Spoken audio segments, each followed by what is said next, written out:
We began our journey westward. Starting from Byokra, we traveled through Yangguo and Shengzi. The world is engulfed in war. The world suddenly became like this 30 years ago. There were often disputes between martial sects or between cultivator clans in the past, but, a way the hearts of people themselves have twisted, this started 30 years ago. As I listened to O Hyeonseok's explanation while waiting for the ship heading to the western nation, Pinglai Kingdom, I ponder. 30 years ago. It was when Chingmun Ryong's natural lifespan came to an end. Could there be a connection between the two? I think to myself that it's possible if it's immortal arts. After a few days, we board the ship bound for Pinglai Kingdom. Even aboard the ship, Oh Hyeonseok tirelessly seeks out wealthy individuals, trying to find someone to take in the young girl, a survivor from a destroyed village.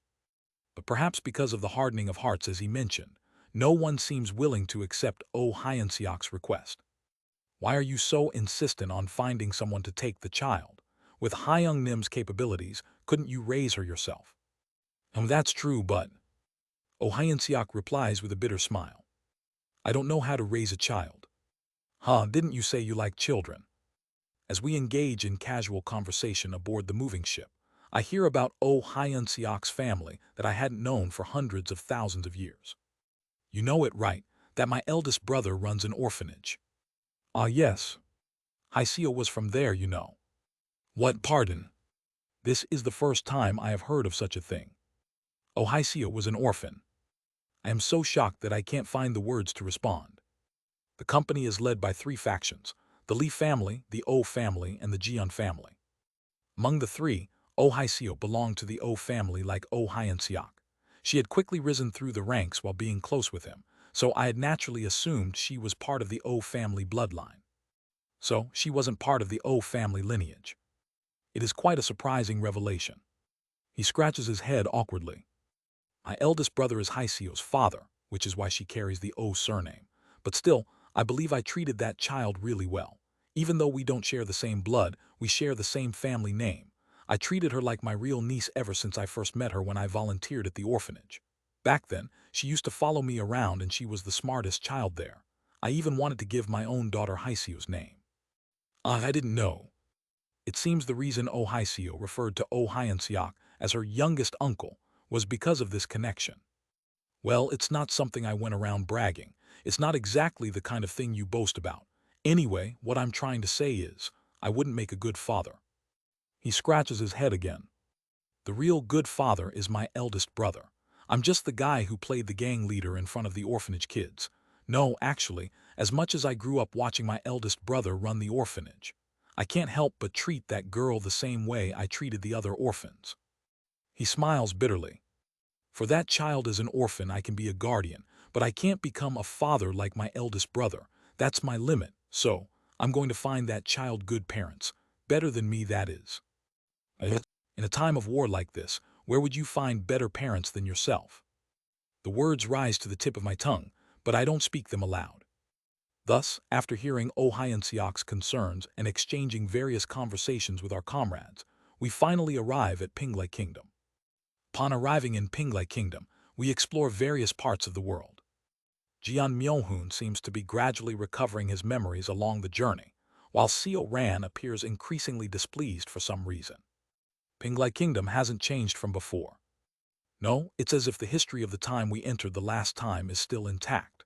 Stories of how the king of demon spirits Seo Yoon-hyun had invaded the royal family of Pinglai Kingdom and caused havoc are widely known. Oh Hyeonseok continues his attempts to arrange for the girl's adoption with various Pinglai nobles, but he fails time and time again. Meanwhile, Kim Young-hoon steadily sharpens his senses. And so, after 3 months of staying in Pinglai Kingdom, you need to come with us for a moment. What is going on? A high-ranking individual from Pinglai wishes to meet the distinguished persons. Suddenly, we are led somewhere by government soldiers dispatched from the royal court. And the place is familiar. The capital city of Pinglai Kingdom. The city beneath the massive salt mountain. Who is the person that wishes to see us? I ask them, but they don't provide any answers, merely leading the palanquin carrying us up the salt mountain in silence. However, I have a feeling I know who it is that wants to see us. After a while, at the upper part of the salt mountain in Pinglai Kingdom, We arrive at the palace of the royal family of Pinglai Kingdom and are escorted somewhere by the palace guards. It's a familiar place. Her Majesty the Queen has arrived. We are moved to a guest chamber in the palace, where we await the Queen. His Highness, the Prince Consort, has also arrived. The Queen of Pinglai Kingdom and someone called the Prince Consort enter the guest chamber where we are. Everyone show your respect. Enough, enough, leave us. These are my friends. Just for today I wish to be free of formalities for a while. Yes, Your Majesty. The palace guards leave the room, and I find myself facing my old friends for the first time in hundreds of years. It's been a while, Yukyo. Have you been well? Yes, thanks to the cult leader's help. Rin also seems to be doing well. Haha, indeed. Are my friends doing well? Those two are doing well in their own way. Yukyo and Rin. They were once my subordinates, and a carp and demon spirit in the world of dreams. Meeting again after 90 years. Truly, you never know how life will turn out. Yukyo and Rin have both aged like Ran. Both have heads full of white hair, their skin wrinkled and age spots blooming on their faces. However, both possess dignity, and there is no fear in their eyes. Ran seems oddly anxious as she looks at Yukyo. Both Yukyo and I notice her demeanor, but we pretend not to and continue our conversation. We talk about what's happened so far, how Pinglai Kingdom has fared, how things have been in our world, and so on. From what I hear, coming to this world was indeed the right decision. To think the blood yin realm is devouring the bright cold realm, and great chaos is unfolding. Who knows? From my perspective, it looks like even this world is starting to show signs of war. Yes, that's true. The people's hearts are beginning to waver, and more than anything. Her expression darkens. The color of the hidden light has started to change. I flinch in surprise at her words. The hidden light. The unique light of Salt Mountain, brought from the domain of light by the owner of Salt Mountain. She says that the color of that light has begun to change. It was white before, but now it's starting to take on a reddish hue. Is that okay? It's fine. According to my mother, the light only turned white recently. In fact, for thousands, tens of thousands of years, the light was originally an ominous dark red. It's only recently that it became a clear salt-like color, and now it's just returning to its original state. So the light of Salt Mountain was originally an ominous dark red. It's a strange thing. There's no need to worry too much. The crown prince who will succeed the throne has vowed to prevent Pinglai Kingdom from being swept into chaos, no matter what. With that child's abilities, I trust him. Is that so? If you say so, I'll take your word for it. I nod and change the subject. By the way, could you perhaps take care of this child for a while? I point to the child Oh Hyun-seok had brought with him, and Yukyo agrees readily. As it happens, I was in need of an attendant. I'll take good care of her. She reaches out to the child with a kind, grandmotherly smile. As expected, Oh Hyun-seok's face brightens, but a problem arises. The child refuses to leave his side. What to do about this? Yukyo smiles softly. In that case, let's do this. Sir Hyun-seok, why don't you stay at the royal palace with the child for a few years? That way, you can help her adapt to this place and she'll be able to comfortably part with you. Oh Hyun-seok glances back and forth between me and Yukyo, then looks at the child again. Yoon Hyun, it seems I'll have to stay here a little longer. It's fine, do as you wish. However, I'll need to continue my journey westward, so it may be some time before we meet again. In the end, after some hesitation, Oh Hyun-seok decides to remain at the royal palace of Pinglai Kingdom. To help the child part from him, he chose to remain with her for a few more years. We leave that place and continue westward. By the way, Ran. Yes, Senior. I ask her a question. Why were you acting like that in front of Yukyo earlier? I know that Ran used to have feelings for Yukyo. That's why at first, I thought perhaps she was flustered by seeing the woman she once admired standing before her. But thinking about it again, I realized there was something strange in her gaze. After stepping away from Kim Young-hoon and Jeon Myo-hoon for a moment, I ask her the question. Ran trembles as she opens her mouth. It's because I find myself so ugly. Hello? I'm startled by her following words. I wish for her to be unhappy. What? When I first saw her, for some reason, I felt drawn to Yukyo. There was an inexplicable sense of kinship, A woman with a temperament like an isolated island, completely cut off from the entire world. Even before she had the sea dragon true blood, it was that unique temperament that drew me in.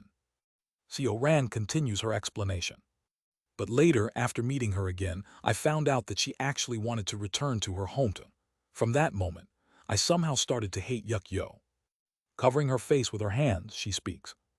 I thought it would be great if she couldn't return to her hometown. When I heard she was captured by a man claiming to be her father and imprisoned, I felt strangely happy, because she wouldn't be able to return to her hometown. But eventually, on that day when all our comrades were killed by the being known as the Mountain God, she returned here with Beak Rin. From that day on, the eyes visible between her fingers are bloodshot. An inexplicable hatred glimmers in her gaze. I wanted Yo to be utterly unhappy, that the world she believed to be real is actually a dream, and that she had been trapped in the dream for her entire life, living while seeing only illusions. I wished that one day she would realize this and become unhappy, but I finally understood after seeing her today. Yo, she has been living her entire life happily in this world. I find my own ugliness unbearable. I don't understand why. Why does the happiness of someone I like fill me with such disgust, such hatred? Why do I wish for her to be unhappy? This heart of mine, it's so ugly and repulsive. I feel like hanging myself and ending it all. This is the first time I'm hearing about such inner thoughts from Ran. To me, Ran has always been the half-human, half-dragon who sacrificed her life for her friend me, served her master Song Jin with utmost devotion, and longed for her mother. To see such a Ran, harboring such jealousy and hatred towards someone, and at the same time blaming herself is almost a first for me. What should I say? After thinking for a moment, I silently embraced her. That can happen. You can hate and despise someone. I also have people I deeply detest and despise. For example, Yuan Li, Coatrial, and the Mountain God. Those three are people I can never forgive in my heart. And that's fine, it's not your fault. Ran starts to cry. It's okay to blame yourself. It's okay to feel hatred, but before all that, don't forget that I'm by your side. What am I? That senior is doing this for me. What else? Are you not my friend? I pat Ran's shoulder and smile. Wiping her tears, she speaks with a somewhat lightened expression. Thank you for saying that. Isn't that what friends are for? I can always comfort you, so do not worry. Why do I keep meeting Chingmun Ryong, Ran, and others who change every lifetime and try to maintain my relationships with them? The reason is simple. It's a truth I realized through repentant enlightenment under Chingmun Ryong. A heart once exchanged remains within me. And even if the person I meet again is someone different, even if they have no prior connection with me, if they are a person I can exchange hearts with, it's simply forging a connection again. And even if the people I meet again in the next life have become complete strangers, they are just people with whom I can share my heart with. With that, as I listen to Ran's hidden emotions, I continue heading west. About 2 years pass. On the day marking our 92nd year in this world, I look far to the east. The time has come for Chingmun Ryong to go. Something has come up with my master, so I will be leaving for a bit. I'm enjoying a game of mahjong with my comrades in a country west of Pinglai Kingdom, when I hear the will of Chingmun Ryong calling me from afar, and I rise from my seat. All right, go ahead. After getting permission from my comrades, I immediately use the ground shrinking technique through immortal arts and instantly traverse Pinglai Kingdom, Shengzi, Yangyuo, Byokra, and finally reach the heaven-treading desert. Payet, the center of the heaven-treading desert, the place where Ascension Path is located, also called Ascension Forest. At its center, I head to the place where the Ascension Gate used to open within the original head realm, where a large shrine has now been built. In front of the shrine, Guak AM is sitting in lotus position. Senior brother, has the time come for master to go? Is master inside? It's when I hurriedly try to enter the shrine. Jiag. Guak AM moves their massive body, blocking my entry into the shrine. Senior brother. I told you not to call me senior brother. For now, let me see master. Guak AM looks down at me and says, No. What? It seems you still haven't grasped a clue regarding immortal arts, isn't that right? It's embarrassing, but yes. Master sent you on a journey to grasp an understanding of immortal arts, but if you still haven't even grasped a fragment of it, You cannot go inside. What are you saying, senior brother? Even so, how can you prevent me from seeing Master's last moments? In my shock, I shout, and Guac AM growls at me. Someone who can't even follow Master's teachings has no right to witness his final moments. If you truly wish to see Master's last moments, bring forth your own immortal art as Master instructed. No, even if you can just grasp the beginning of your own immortal art, I will let you in. What kind of nonsense is this? I grit my teeth and begin to prepare my immortal art. If you continue to block me, I will force my way in. Ha, someone like you. Yujaduk. I use immortal arts. Through the formula of the immortal art examination of doubts, I begin to vaguely rearrange the laws of this world. The immortal art of rain, clearing cloudiness, one of connection, crossing inner diagram and outer diagram. Kiyaving. The laws of the world blur, and the authority and principles I had in the original world begin to return. Wujaduk. I can't reach the integration stage, but with the power of the four-axis stage. It's when I try to use the attraction force of the four-axis stage to move Guac AM out of the way. Quadjujuduk. In the next moment, Guac AM grabs my shoulder and crushes me. Simultaneously, I feel my knees sink into the ground, and all of my authority collapse. Don't mess around. What, do you want to claim this as your true strength? Do you feel wronged? You're weak. Even if you bring all the strength you've cultivated from the outside world and face me, I can crush you like pulp at any time. Guac AM growls as they look down on me. The difference in our skill is far greater than anything you can imagine, far beyond what your mind can conceive. I surpassed Master a long time ago, and I only bow to him out of respect. So please don't act out. Don't provoke me. Don't make me want to kill you right here and now. Crunch. They tighten their grip on my arm even more. Weakness is vice. Because you're stupid, dull, and weak, you don't even deserve to witness Master's final moments. Get lost this instant, and come back after grasping a starting point on your immortal art. Until then, you won't be able to take a single step inside. Kugaguguk. I tremble as I sense the unfathomable power Guac AM had kept hidden. Have you reached the entering nirvana stage? Such overwhelming power that can't be explained otherwise. But Guac AM merely lets out a snort. Huh, are you trying to make me laugh? Get lost. Thud. They kick me. Kiak. I feel my insides twist and cough up blood. Guac AM stands like a great mountain, blocking the entrance to the shrine. So distant.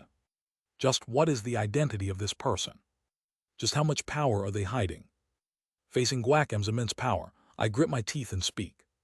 I will definitely bring back the beginning of my immortal art, so can't you let me in just for today?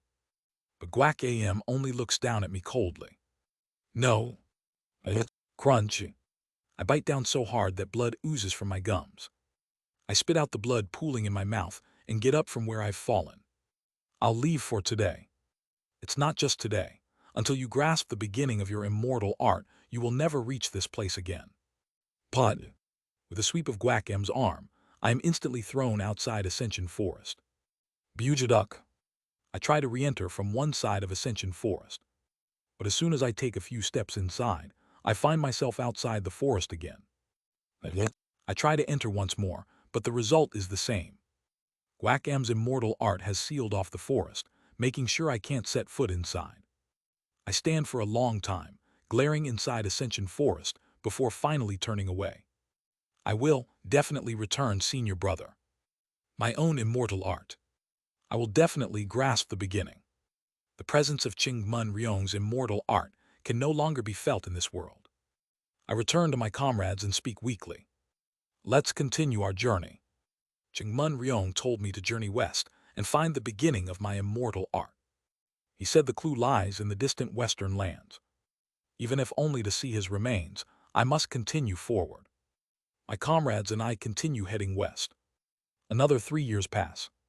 It has now been 95 years since we arrived in this world. I set foot once again on the land of the Eastern Manly. I've circled the world.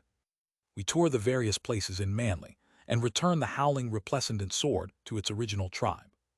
Then we once again head west. But this time, we don't race through the heaven-treading desert, choosing instead to head towards the great grasslands. If we cross the heaven-treading desert again, we'd eventually run into Ascension Forest once more.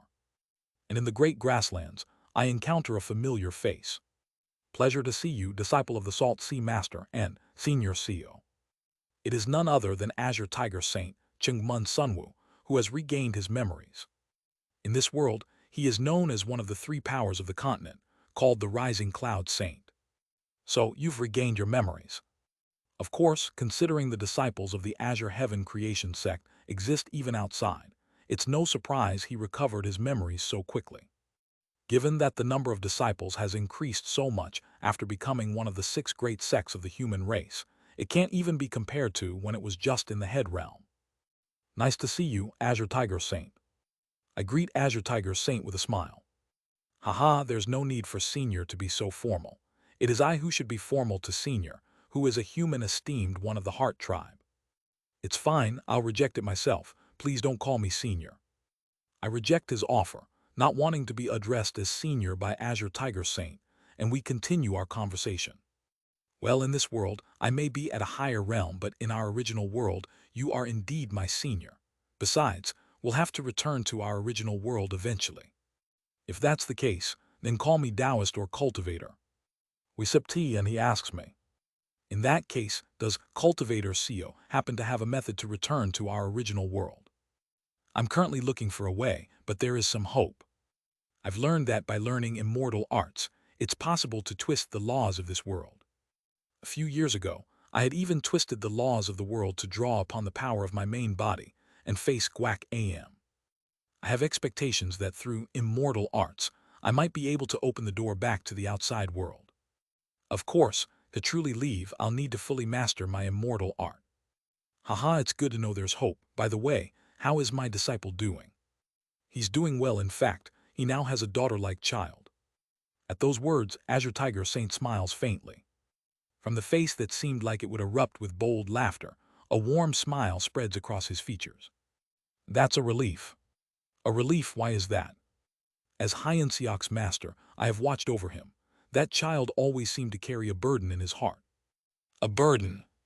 Yes, and I, having lost some of my own children while fighting the Zhou clan in my younger years, understand that feeling all too well. It's the sorrow of losing one's child. That boy has always poured himself into training, trying to forget the sorrow of losing his child, that weight on his heart, and he always laughed while following me. I smile bitterly. Oh, Hyen Seok, when I think about it, laughs quite often. And he always laughs boisterously like Azure Tiger Saint. But I don't think he ever laughed truly out of genuine joy. A forced laugh, one that mimics joy to mask the burden he carries. That is the person Oh Hyen Seok is. If that child, even if it's not his own child, spends time with another child, it might allow him to lighten the burden on his heart, even just a little. Azure Tiger Saint laughs heartily and downs his tea. It's a side of him I have never seen before. Is he someone who becomes particularly serious when discussing his disciple with a third party? I take in this new side of Azure Tiger Saint into my heart and part ways with him. We continue heading west. And finally, we reach Clear River County of Shengzi, where our journey first began. It is exactly the 98th year since we have fallen into this world. Kriyak. I carefully open the front gate of Beek Ran's house and enter. The moment I step inside, I am slightly surprised. Beek Ran is sitting in a wooden chair, waiting for us. Have you come, Master CEO? I've returned. Oh my. From the kitchen, Kim Yong comes out to greet us. And so after several years, we reunite once again. She's been waiting for me every day to return. Yes, she's been saying she has something she absolutely needs to tell you. I glance at Kim Yong, then turn my gaze back to Beek Ran. With a faint smile, Beek Ran speaks. Yes, I've been waiting because there is something I absolutely must tell you, but before that, let's hear about Master CEO's journey first. How was your journey across the world? All right, I'll tell you.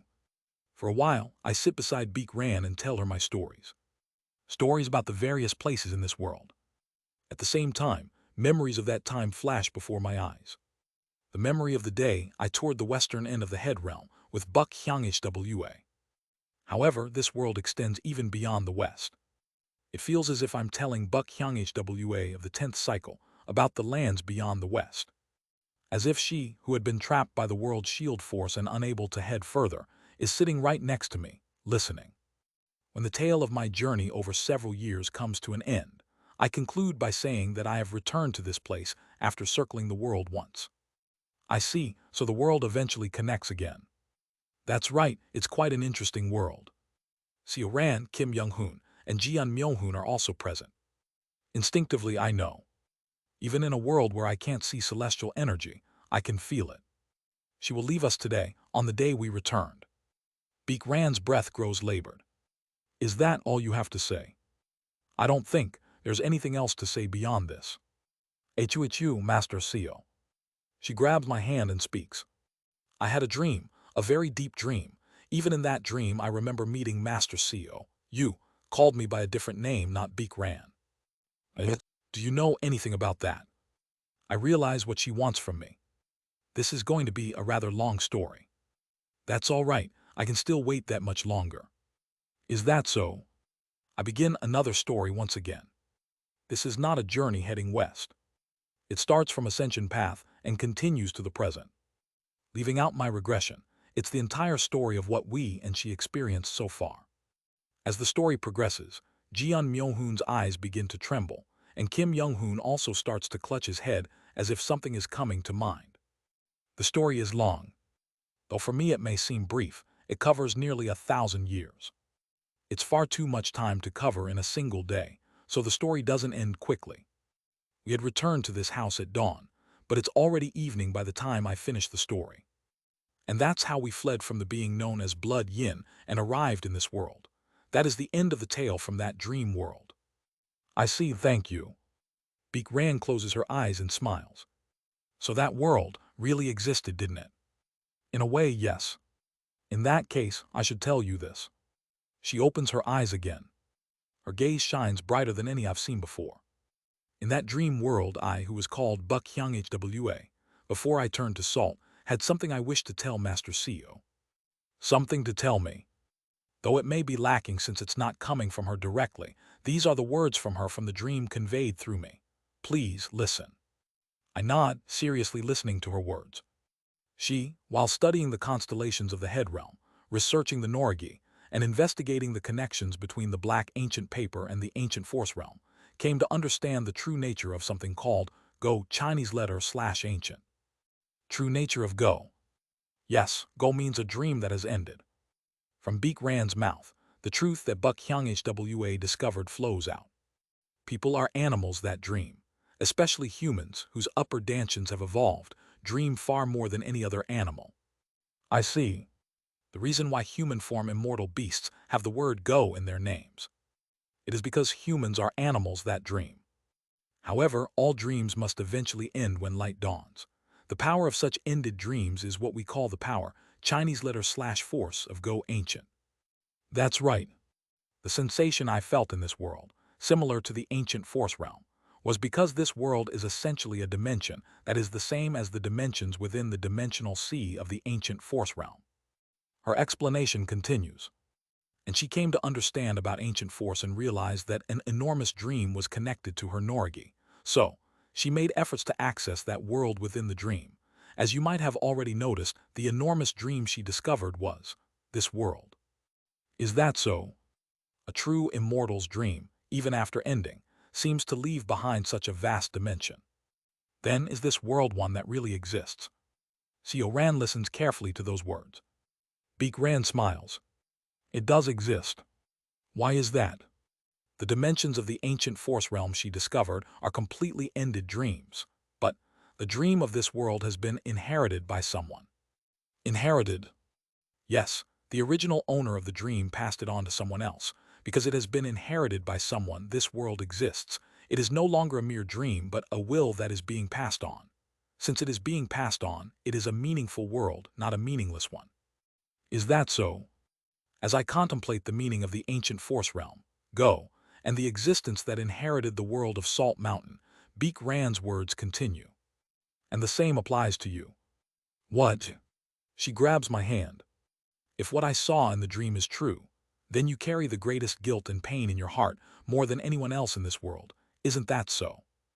I remain silent. That's right. Everyone was annihilated by the owner of Great Mountain. It was agonizing. The pain and guilt from that time are so severe that even my karmic fire went out. Do not blame yourself. What? Their hearts still remain within you, don't they? Her hand gently brushes over my chest. Now it's time to stop punishing yourself. You can lay down the burden in your heart. At her words, my body shudders. But someone must remember. With a trembling body, I respond to her. Someone has to remember this pain, this suffering, and must. Would those who had died wanted you to suffer? Sarek. Beekran's hand caresses my cheek. At her words, I look at her. From her face and demeanor, the image of her at the end of the 10th cycle flashes by. That's right. In the 10th cycle, she wasn't happy when I brought back Yuan Li's severed head. She simply wished for me to overcome the pain and keep living. Their deaths were undoubtedly painful. However, please forgive yourself, because they do not resent you, nor do they wish for you to suffer because of them. Because their heart has already been passed down to you, it is not without meaning, just like how this world truly exists. Beekran's breathing grows heavier. So please learn how to forgive yourself. Those were. She leans her body against the tree trunk and closes her eyes. The words she wanted to pass. And then Beekran falls asleep. Tuk-tuduk tujuduk. Raindrops begin to fall. The sky is stained with dark clouds. Kim Yeon checks Beekran's pulse with a trembling voice and shakes her head. Hwa Beekran has left just like that. Let's first move her inside. Kim Young-hoon begins to speak, and I rise from my seat. I need to go somewhere for a moment. Hello? Please take care of her body. I turn around immediately after finishing my words and take a step. Payet. Using the ground shrinking technique, I cross Shangzi, Yangguo, and Byokra, arriving at the center of the heaven-treading desert. There I clutch my chest. Senior brother, can you hear me? Tug-tudug. Even in the desert, dark clouds form and raindrops begin to fall. Today, you must let me in. Wung. Step. I take a step forward. Normally, after taking a few steps, I would find myself outside again. However, for some reason, I feel as though I understand the distorted principles that Guac AM has laid out. Step, step, step. Piercing through the principles of the immortal art, I keep walking deeper into Ascension Forest. Someone like you dares to enter this place. Yes, I now believe I can enter. To cross through here, you'll have to face hell. Huarurururuk. Flames begin to ignite all around me. The scorching tribulation fire burns the entire forest, pressing down on me. Soon, the surroundings transform into a burning hellscape, with smoke rising all around. Everywhere turns to charcoal, reduced to ashes. I continue to cross through the fiery hell. Pazazasa. At some point, all of Ascension Forest has burned down, and the surrounding area has transformed into a desert. In that moment, I realize, this desert, it's not just an ordinary desert. It's a familiar one. But it's not the heaven-treading desert. This place is. Yes, it is the yet unnamed integrated Tao domain of mine. The manifestation of the great desert to Dead Sea, an endless desert world. Guacam's immortal art has thrust me into my own desert. Huaruruk. I brush against the scorching tribulation fire. This tribulation fire is the product of my own guilt. Monsters made of charcoal wail in agony from all directions. Those monsters are my own pain. Step, step. Please let me in. This junior brother has grasped the beginning of his immortal art. I begin walking through the desert, paying no mind to any of it. Master said that immortal arts is the act of twisting the world with the heart. Until now, I've been learning basic immortal arts while steadily building my understanding of it. Huarururuk. The tribulation fire grows even hotter. And until now, I have wandered the world, wondering what stronger immortal arts are like and what kind of immortal art would suit me best. Huarururuk. The heat of the tribulation fire reaches its peak, and the world seems to turn white for a moment. At the same time, the desert begins to melt. The charcoal monsters begin to condense. I have pondered about what I could do to not lose anything anymore, about what I could do to protect what is precious to me. But it is only today that I understand. The words Buck Hyung Hwa passed to me through Beekran. Forgive yourself. The words that Azure Tiger Saint subtly passed to me, as if speaking to O Hyan Siok. Lay down the burdens of your heart. The clue that Chingmun Ryong had given me. Effort alone won't do. Tuk tuduk, fujujujuduk. Swaya. Raindrops begin to fall. As rain pours down on the endless desert, the heat of the desert cools. Thud, thud, thud, thud. My body starts to grow larger. As immortal arts twists the principles of the world, the true form of my body begins to reveal itself. A monster with 21 heads. That monster splits into 22 parts. They are 21 corpses in myself. The corpse of the zeroth cycle smiles faintly. I nod my head. The flesh of the corpse starts to reform, and color begins to return. The me of the zeroth cycle walks towards me. Surug. The me of the zeroth cycle merges with the me of the present.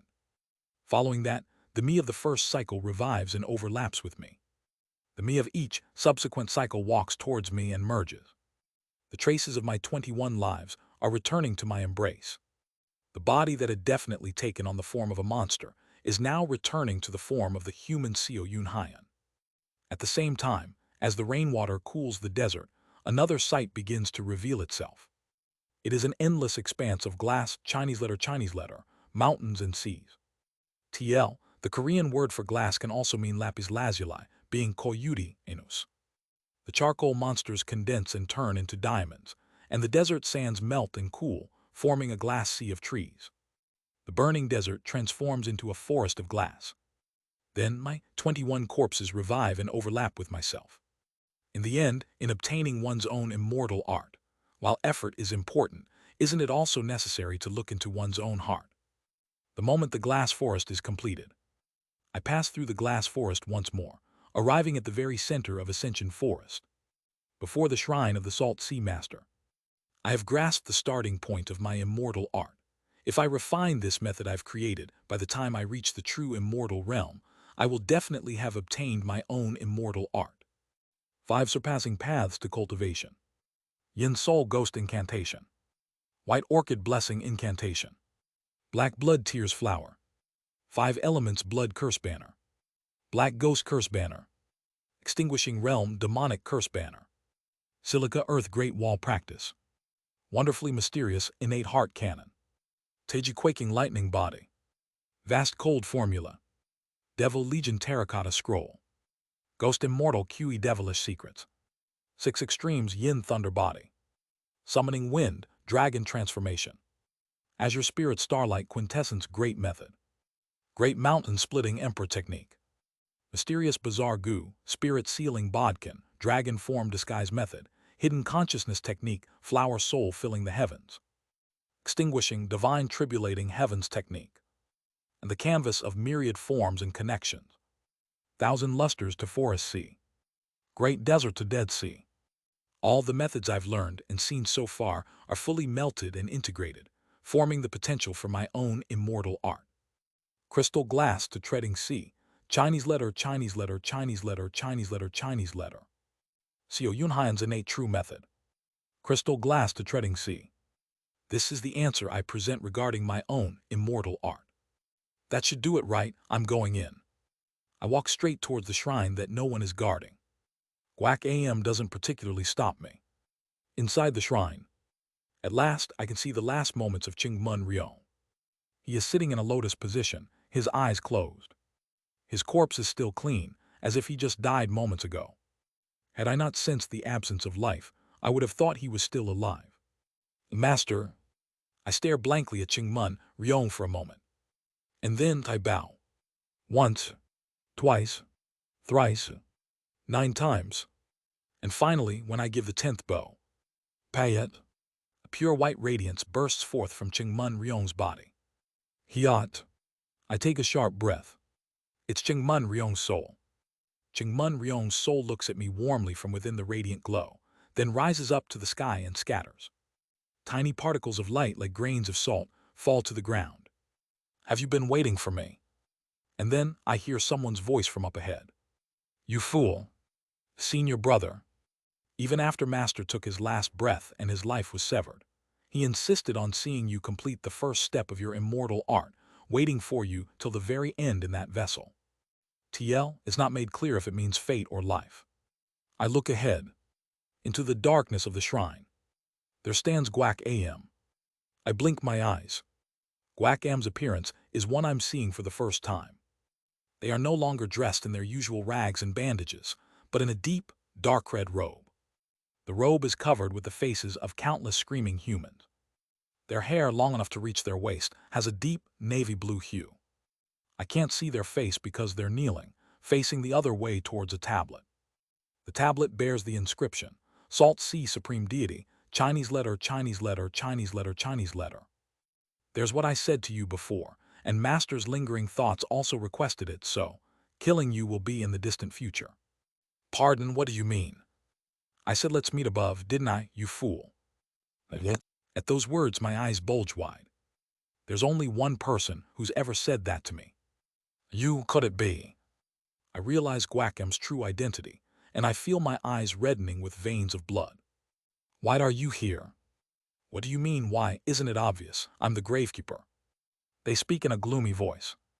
I'm the gravekeeper who guards the spirit tablet of the Salt Sea Supreme Deity, the owner of Salt Mountain, my master.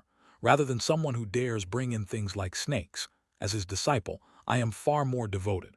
So why is it, Master, that you sought to take in a new disciple? How could you show such a contradictory stance to the words you spoke to me at the end? Kyujuduk. I feel one of my arms being torn off. The bracelet Hong Fan gave me rolls on the ground along with my arm, then instantly turns into red salt. Now Scram, you've learned everything there is to learn. Next time you come to the spirit tablet, don't rely on artifacts for shortcuts. Come with your own strength. I will face you then. The space around me begins to distort. The entire world becomes blurry. At the same time, I feel a sense of alienation between myself and this whole world. The world of Pinglai is ejecting me. No, it's not just me. Kim Young-hoon, Jian Myung-hoon, Oh Hyun-seok, Kim Yeon, Azure Tiger Saint, and all the others are being expelled as well. I realize who the figure was that spoke to me on the first day. The administrator of Pinglai. The gravekeeper. The successor to the owner of Salt Mountain. The great mountain supreme deity, Chinese letter, Chinese letter, Chinese letter, Chinese letter, is none other than Guac Am, the administrator who inherited this world. Is that so? I can feel it. That they want to face me above. And for that purpose, even though they could have killed me at any time, they chose not to. Instead, they waited until I learned immortal arts from Chingmun Ryong. In other words, from the lingering thoughts of the owner of Salt Mountain. From their attitude, I understand that while they despise me, they also acknowledge me. I will definitely come find you. I'll find you, and repay my debt to you, senior brother. Don't call me senior brother. Even though they say that, I can sense that they're sparing me because they acknowledge me as their junior disciple. It feels as if the entire world is receding. The only clear image is the back of the great mountain supreme deity, kneeling before the spirit tablet of the Salt Sea Supreme Deity. As the world fades, I glare at my senior brother's back and one last time bow to Chingmun Ryong, who is also the Salt Sea Supreme Deity. At that moment, the great mountain supreme deity speaks to me. Because of the gift you received from Master, an enormous misfortune, Chinese letter, lurks before you. As someone who shares the same Master, I will teach you how to desecrate Chinese letter, heavenly fate, Chinese letter. Listen carefully and survive. They whisper knowledge into my ear. As I listen to this knowledge, I also show my respects towards senior brother. Even though we are against each other, they are still my senior brother. In that way, I finally found the immortal art I must dedicate my life to, and the existence I must dedicate my life in order to reach. And with the method to leave this world, which I have reached after spending all my time here. I've found everything. Translator notes, change 1,000 lustrous forest C, 1,000 lustres to forest C to match the naming style. Chapter 467, Laugh, only you will be laughing. The world begins to blur. Kim Yeon bites her lip as she sees Beak ran in front of her becoming hazy. As the whole world distorts, she realizes that her own body is also becoming blurry. The world blurs because she is being expelled from it. However, the reason she herself appears blurry is because her eyes are filling with tears. "Hwa, do you know?" She speaks to Buck Hwa, standing before Beek Ran's dead body. "I don't want to lose anyone. I don't want anyone to leave my side. The person known as Vast Cold said that this heart of mine is also love. But—" She holds on to Beek Ran's increasingly blurry corpse as she continues. "You told me, didn't you, to just bury you in this world and that I should fly away." As the laws of the world return, her strength gradually returns, and the image of a bird is engraved on Kim Yoon's face. "But what should I do? I don't think I can leave you here and fly away. I came all the way to save you, but what should I do with you? I. Sarek." Just then, a soft hand brushes Kim Yoon's cheek.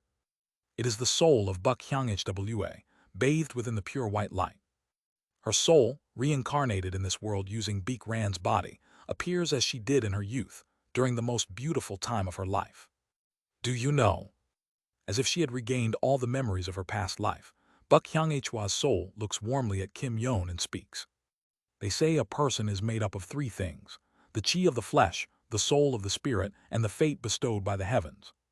Her eyes meet Kim Yoon's. "Before I became salt, I prayed to the heavens. Even if I died, I wished for something of me, even the smallest thing, to remain with you. I even earnestly prayed to the bird that formed my extraordinary pattern law talent, that my heart would be passed on to the one who remembers me." And the bird on Kim Yoon's cheek. That bird touches Buck Hwa's hand. "It seems my heart was not in vain." Kim Yoon recalls Buck Hwa's words. The extraordinary pattern law talent is, in truth, a single fate manifesting as talent in multiple people. If so, the essence of the talent she holds and the talent that the Mad Lord holds, their fate is the same. Kim Yoon caresses her own cheek.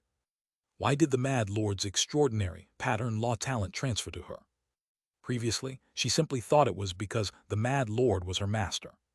But now she finally understands. Buck Hwa's heart, so earnest and desperate, had momentarily touched the heavens and was passed on to Kim Yoon. It may be difficult for you to understand just yet. Buck Hwa hugs her tightly. "To you and to the one you love, and to everyone, I will give you the greatest gift I can before I leave." A pure white light surrounds both of them. Buck Hwa, who had come to this world while researching the Norigi connected to the world of Salt Mountain. To that Buck Hwa, the entirety of her body becomes enveloped in a pure white light, like salt. As the light gathers, a single white orchid, Chinese letter, Beek Ran, blooms in that place. The mark of the extraordinary pattern law talent that Buck Hwa carried in her previous life briefly appears on her face before burning completely in the white light of salt. The ashes drift and merge into Kim Yoon's mark. Then Buck Hwa's soul completely whitens, scattering into the void. Jing! A vast resonance echoes, and Kim Yoon suddenly finds herself in a certain space. As the laws of the world of Salt Mountain blur and Kim Yoon's consciousness is transported to an entirely different dimension, she sees a massive bird sitting before her. In a trembling voice, Kim Yoon asks, "Just who are they?" The bird answers, "It is a key, the law talent for liberation. A saint, Chinese letter, comparable to your kind, created by a great god." The bird continues speaking. "That though it has been passed down to them, for those slaves of death to accept it, a price must be paid. That she, the successor of the Tridacna, vast cold heavenly king among the slaves of death, must choose whether to accept it." Kim Yoon stares at the bird for a moment before finally opening her mouth. "I will accept because thy art, know you are." She approaches the bird and embraces it. The fate Hwa left behind. Before she knows it, the bird has transformed into the figure of Buck Hwa. The bird, now in the form of Buck Hwa, smiles faintly and merges into Kim Yoon. At the same time, a message from the bird in the form of Buck Hwa echoes in Kim Yoon's mind. That as the Zhou clan was cursed with mental regression, and Buck Hwa was cursed with full-body paralysis, she, having chosen it, will inevitably suffer sudden misfortune as the price. "I will accept any misfortune. I will carry it in my embrace." Then someone laughs from within the darkness. "Not knowing the heart your master left behind, nor the heart of the child who handed you the key, you dare to claim the brilliance of vast cold and accept the masterpiece I've dedicated my life to." It's not because of vast cold's brilliance that I carry this, and I do understand their hearts. Kim Yeon's eyes glow a light pink. Around her, threads of soft light begin to glow. Pasasasa. Around her, light pink quince flowers begin to bloom one by one. Of course, I don't know everything yet, just a speck. However, having received Hyung Hwa's heart, I will keep thinking about it as I live on. I don't know who you are, but... A wave of light pink flower petals over floods around Kim Yeon. I will accept it, and even if it's later, I will figure it out. Is that so? Someone laughs again from within the darkness. I've heard your resolve. Then, as the creator of the key and the master of the extraordinary pattern law talent, as the creator of the pseudo-ender liberation law talent, I will bestow upon you sudden misfortune as the price for receiving the key. From deep within the darkness, something massive flies towards Kim Yeon. Until the day you reach the 33rd heaven, as long as you borrow the power of the liberation law talent, you shall never speak a single word. Your tongue, other than being used for tasting, may convey no meaning, and your will shall only be expressed through your actions. Through no means with your mouth shall your meaning ever be expressed. Payet. Something is pulled from Kim Yeon's mouth and is bound in the darkness. She instinctively realizes. That was her word spirit, Chinese letter. From now on, she will not be able to communicate with anyone, neither through her mouth, voice transmission, her consciousness domain, nor through heart language. That is the price for accepting the liberation law talent, having accepted Buk Hyung Hwa's heart. Though it is a wretched misfortune, Kim Yeon closes her eyes and accepts it. Because even if she can never speak to her loved one again, even if she can never say the words, I like you, from her lips again, the fate that her most dearest friend left behind is now embedded deep within her as well. Because the traces of Jo Yeon and Hyung Hwa have been passed down to her. With firm resolve, Kim Yeon completely leaves the space within the darkness. To continue moving forward, to continue reflecting on the hearts of Jo Yeon and Hyung Hwa. And within the darkness, the one who bestowed upon Kim Yeon the liberation law talent, and the sudden misfortune smiles faintly. I have kept my promise, obsidian vast cold golden divine, and my old master. They curl their body into an even deeper part of the darkness where no light reaches, and closes their eyes. I have protected one of them. Oh Hyun-seok looks at the child, gradually fading before his eyes. It has been several years since he began staying at the royal family of Pinglai Kingdom. Before he knew it, the child he had picked up had overcome her gloomy past, and now considers Oh Hyun-seok as her true father. He laughs. He continues to laugh. Memories from another time flow into his mind. Memories spanning approximately 700 years. Memories of another world. And he understands that the world opposite from him is the real one. Thus he also understands. Over the past few years, the child he had tried so hard not to get attached to has already become his real child. Oh Hyun-seok finally understands the true purpose of this world. For those who enter this world, each is given a role that brings discomfort. Yeon Wei was placed in the situation she feared most, and Jeon Myeong-hoon too was confronted with the things he longed for the most. Oh Hyun-seok himself, during his last visit to this world, experienced life with the daughter he had lost, and this time it was no different. The true purpose of this world is to show a person the possibility they've tried hardest to ignore. Kim Young-hoon was a passing scholar with no family or ties. Oh Hyun-seok was a father with a miscarried daughter. Jeon Myeong-hoon lived in a world where his lover was alive. Yeon Wei was in a world where she truly ended up with her lover. Seo Yoon-hyun, it's unclear what, but from beginning to end, he remained a dirty charcoal maker. This world is one that unearths the most secret hopes people have hidden and creates the possibility for them to come true. Oh Hyun-seok realizes that the essence of this world is a dream, because a person's hopes can only be fulfilled in dreams. And as he realizes that this world is a dream, he understands. I miss my child this much. He is able to look into the heart he had been ignoring all this time. I wanted to become a father. Salt, when sprinkled on a wound, brings hellish pain, but it also cleanses the wound. This world is like salt being sprinkled on a wound. Oh Hyun-seok embraces his new daughter, who is gradually becoming blurry before him. Dad, where are you going, Dad? Don't worry, child. He smiles through his tears. It is only at the moment of parting that he realizes. He had thought of this child as an orphan, and himself as the orphan's guardian. But in truth, this child is already his own. Ohayensiak is already a father. And all fathers show their children a smiling face. I'll be back soon. Chia. A purple light swirls around him. As the laws of the world blur, the power of his main body begins to return. Seo Yun Hyan had once taught him something called purple soul filling the heavens. He said that purple soul filling the heavens, which holds the potential for the evolution of all living things, would align well with the bone armor treasured origin art O Hyan Siak had begun to learn. And today, on this very day, as O Hyan Siak realizes his fate, he comes to understand the true meaning of purple soul filling the heavens. A message of inheritance to pass on to someone. Sururuk. Within the world of Salt Mountain, the law of purple soul filling the heavens enters. That law becomes a single flower bud, which is placed in the hands of O Hyan Siak's daughter. So, just sleep for 10 more nights. Sarerek. O Hyan Siak's purple soul filling the heavens turns into a China aster flower and is placed in his daughter's hand. O Hyan Siak's daughter looks into his eyes and smiles. You have to come back, Dad. Of course, you trust Dad, right? Her figure gradually becomes fainter, and finally, she completely disappears. And then Oh Hyan-siak cries. He wanted to be a good father. But because he was just a few minutes late to the hospital, the child was lost. That's why he always lived with self-blame. However, in this world he became a father. And at last, as he is able to lay down that self-blame, even if only a part of it, Oh Hyan-siak vigorously stops crying and laughs. Life is. His comrades are gathering again. The guests who came from the outside are all heading back together. Pleasure. Let's laugh with pleasure.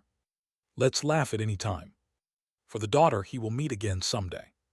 That's the resolve he makes. Someday I will definitely reunite with my entire family and together we'll laugh. Reuniting with his entire family and laughing together. From that day on, that became Oh Hyan-siak's goal. The method to desecrate fate. The image of Great Mountain disappears. At the same time, I realize that I am gathered together with my comrades, being expelled somewhere. Payet. The salt crystal Norgage follows me and lands in my hand. Oh Hyan-siak shouts pleasure. Kim Yon has a pure white bird drawn on her cheek, and everyone else is making their own expressions. But my face darkens. That great mountain supreme deity said an enormous misfortune lurks before me. If even a madman who grinded the entire universe to dust says it's an enormous misfortune, then just what kind of misfortune is it? Of course, it wouldn't be from their perspective. They are the owner of Great Mountain, one of the most revered divines in the entire universe. Among the words Yong Seung spoke, while I was trapped in the cycle of infinite regression. Only the oldest one, and the owner of light, could suppress the Great Mountain supreme deity by force, meaning they must be within the top 5 in the entire 3,000 great thousand worlds. If even by their standard it's a misfortune, then there's no solution except suicide, so there's no point in thinking about it. It must be a great misfortune from my perspective. Then what exactly is the misfortune? I grip my teeth. Whatever it is, this world has always been unimaginably cruel to us. There is nothing more I can afford to lose. Wu Wuang. Gradually my strength returns. I draw forth my will, and together with attraction force, I begin to use immortal arts. Kugaguguk. The world distorts, and I feel us being nearly completely expelled from Salt Mountain. What comes into view is the interdimensional void. It is the domain of infinite vestiges and the middle realms area. Yuduk. As soon as I enter the interdimensional void, I immediately draw forth attraction force and immortal arts, joining my palms together. Payet. I first try to evacuate my comrades to the nearest middle realm. I sense the closest middle realm. The 2 closest middle realms possessing devilish energy. Payet. I send my comrades flying directly toward the true devil realm, before they even have a chance to speak. And after I send them to the true devil realm, I try to follow them by bending space with attraction force. That's when it happens. Space doesn't bend. Attraction force does not occur. No, it feels like the entire surrounding chi has dried up. What is this? Suddenly, I feel a chilling sensation in my head. Wait, when I sensed the middle realms just now, I felt two middle realms with devilish energy. One was the true devil realm. Then what was the other one? With a chilling feeling, I turned my gaze towards the other middle realm, the one that isn't the true devil realm. There a red world resides. I have been waiting. Hiat. In an instant, I activate immortal arts. But right after, an overwhelming force squashes my entire body, soul, integrated Tao domain, and the immortal arts I activated, killing me. That is my 20-second return. Time rewinds. I open my eyes. Did I die again? The last thing I saw in my final moment was the true immortal Chinese letter, blood yin, Chinese letter, filled with malice directed at me. Even though I've learned immortal arts, I can't stand against a true immortal who truly possesses their own immortal art. Then I feel something strange. It's the interdimensional void. But that's not the issue. My comrades are around me, and Oh Hyun-seok is shouting pleasure, while a pure white bird is drawn on Kim Yeon's face. My mind freezes, and I immediately repeat what I had just done. I send my comrades to the true devil realm, and I quickly try to follow. But my attraction force and spells are rendered useless. Then I once again notice the red world, staring at me from behind. I have been waiting. Crunch. Once more, everything about me is crushed, and I die. That is my 23rd return. Piet. My consciousness returns. It's that situation again. I gasp for breath and look around at my comrades. Oh Hyun-seok is still wiping away his tears while laughing, and Kim Yeon, with a solemn expression, still has the white bird drawn on her face. Jeon Myo-hoon is trembling, as if recalling something, while Seo Ran has returned to his original form, and Hong Fan looks around in confusion. Hurry. Using attraction force and immortal arts, I tear open an entrance to the true devil realm, throwing my comrades in before attempting to follow them in. However, the moment I try to enter the true devil realm, my body is forcefully repelled. At the same time, all of my strength is forcibly sealed. I have been waiting, and all too familiar will follows. W8 Chief Judge. Pugwag. Without even giving me time to speak, I am crushed. The last thing I remember is one phrase from Blood Yin. I don't know about anything else, but I can never forgive you for summoning them inside my friend. My consciousness sinks. That is my 24th return. The first moment of the 24th cycle. Hyuk. I tremble uncontrollably, clenching my teeth. I look around again. It's still the same. The point of my regression has been fixed in the worst possible form. I know. I feel my mind going blank as I grit my teeth. Time has been fixed. I need to find a way. I need some method to escape this situation. For now, let's try not using attraction force. I suppress attraction force, seal all my spiritual power and spiritual energy, and push my comrades far off into the interdimensional void before holding my breath myself in the darkness. Air Alpha small capen letter 22F, letter 1D51F, yes diuresis. The next moment. I have been waiting. This F. Crunch. That is my 25th return. The first moment of the 25th cycle. Stay calm. First, accept that the regression has been fixed. I need to find the best way. I recall the warning Great Mountain gave me. An immense misfortune lurks ahead of you. The misfortune they spoke of must have been this, being trapped in the cycle of time. They taught me the method to desecrate fate. I recall the words of Great Mountain. I have been waiting. This day. Without giving me time to think, Blood Yin appears. Crunch. That is my 26th return. The first moment of the 26th cycle. Quickly. I recall the words of the Great Mountain Supreme Deity. There's no time to think calmly.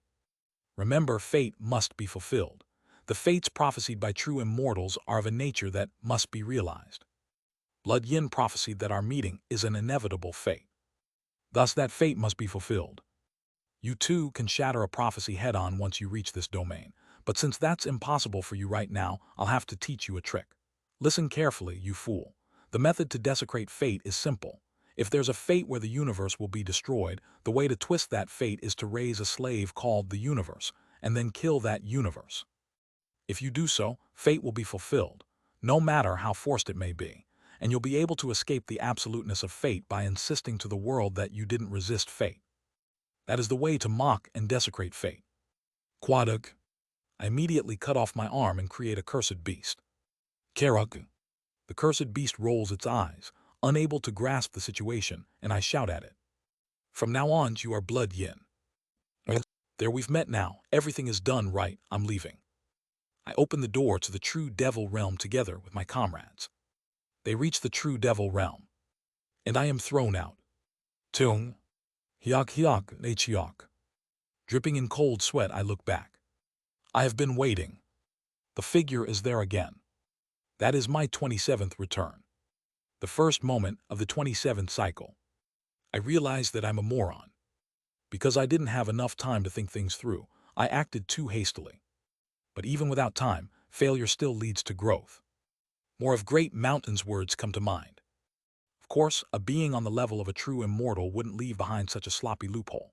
For example, even if you raise a slave called the universe, if that slave only shares the name with the universe and nothing else, the identity likely wouldn't be accepted. So to bypass fate using such a sacrifice, you'd at least need to bring in something like a small universe. If it truly possesses the same essence as the entire heavenly domain, then it's possible to forcefully fulfill the fate. I have been waiting.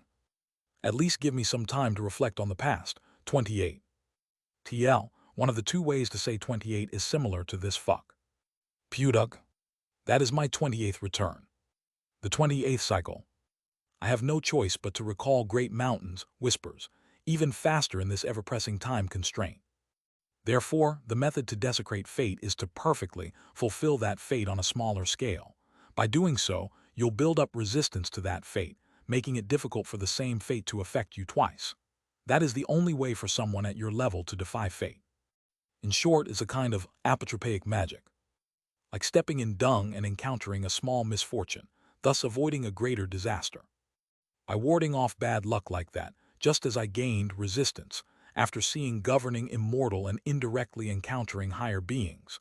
A few times, the same resistance builds up against fate itself, allowing one to escape from it. It's like how a god cannot destroy the world twice, with the same prophecy of a great flood. Of course, you still need the abilities of the sacred vessel stage for that. What am I supposed to even do? I've told you everything, survive, then die by my hand. With that, my memory of Great Mountain's advice ends. What am I supposed to do?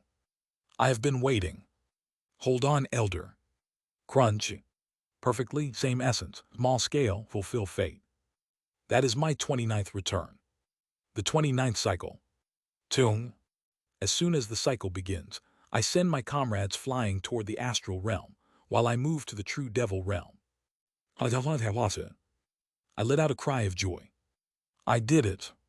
Though separated from my comrades, I succeeded in being the first to enter the true devil realm without hesitation the moment the cycle began. According to Beak Woon's explanation, the true devil realm is practically the same entity as Blood Yin. The fate of meeting Blood Yin has been fulfilled. For now, if I move to the lower realms or another middle realm. And then, the sky of the true devil realm turns red. Interesting. In truth, they were originally one body.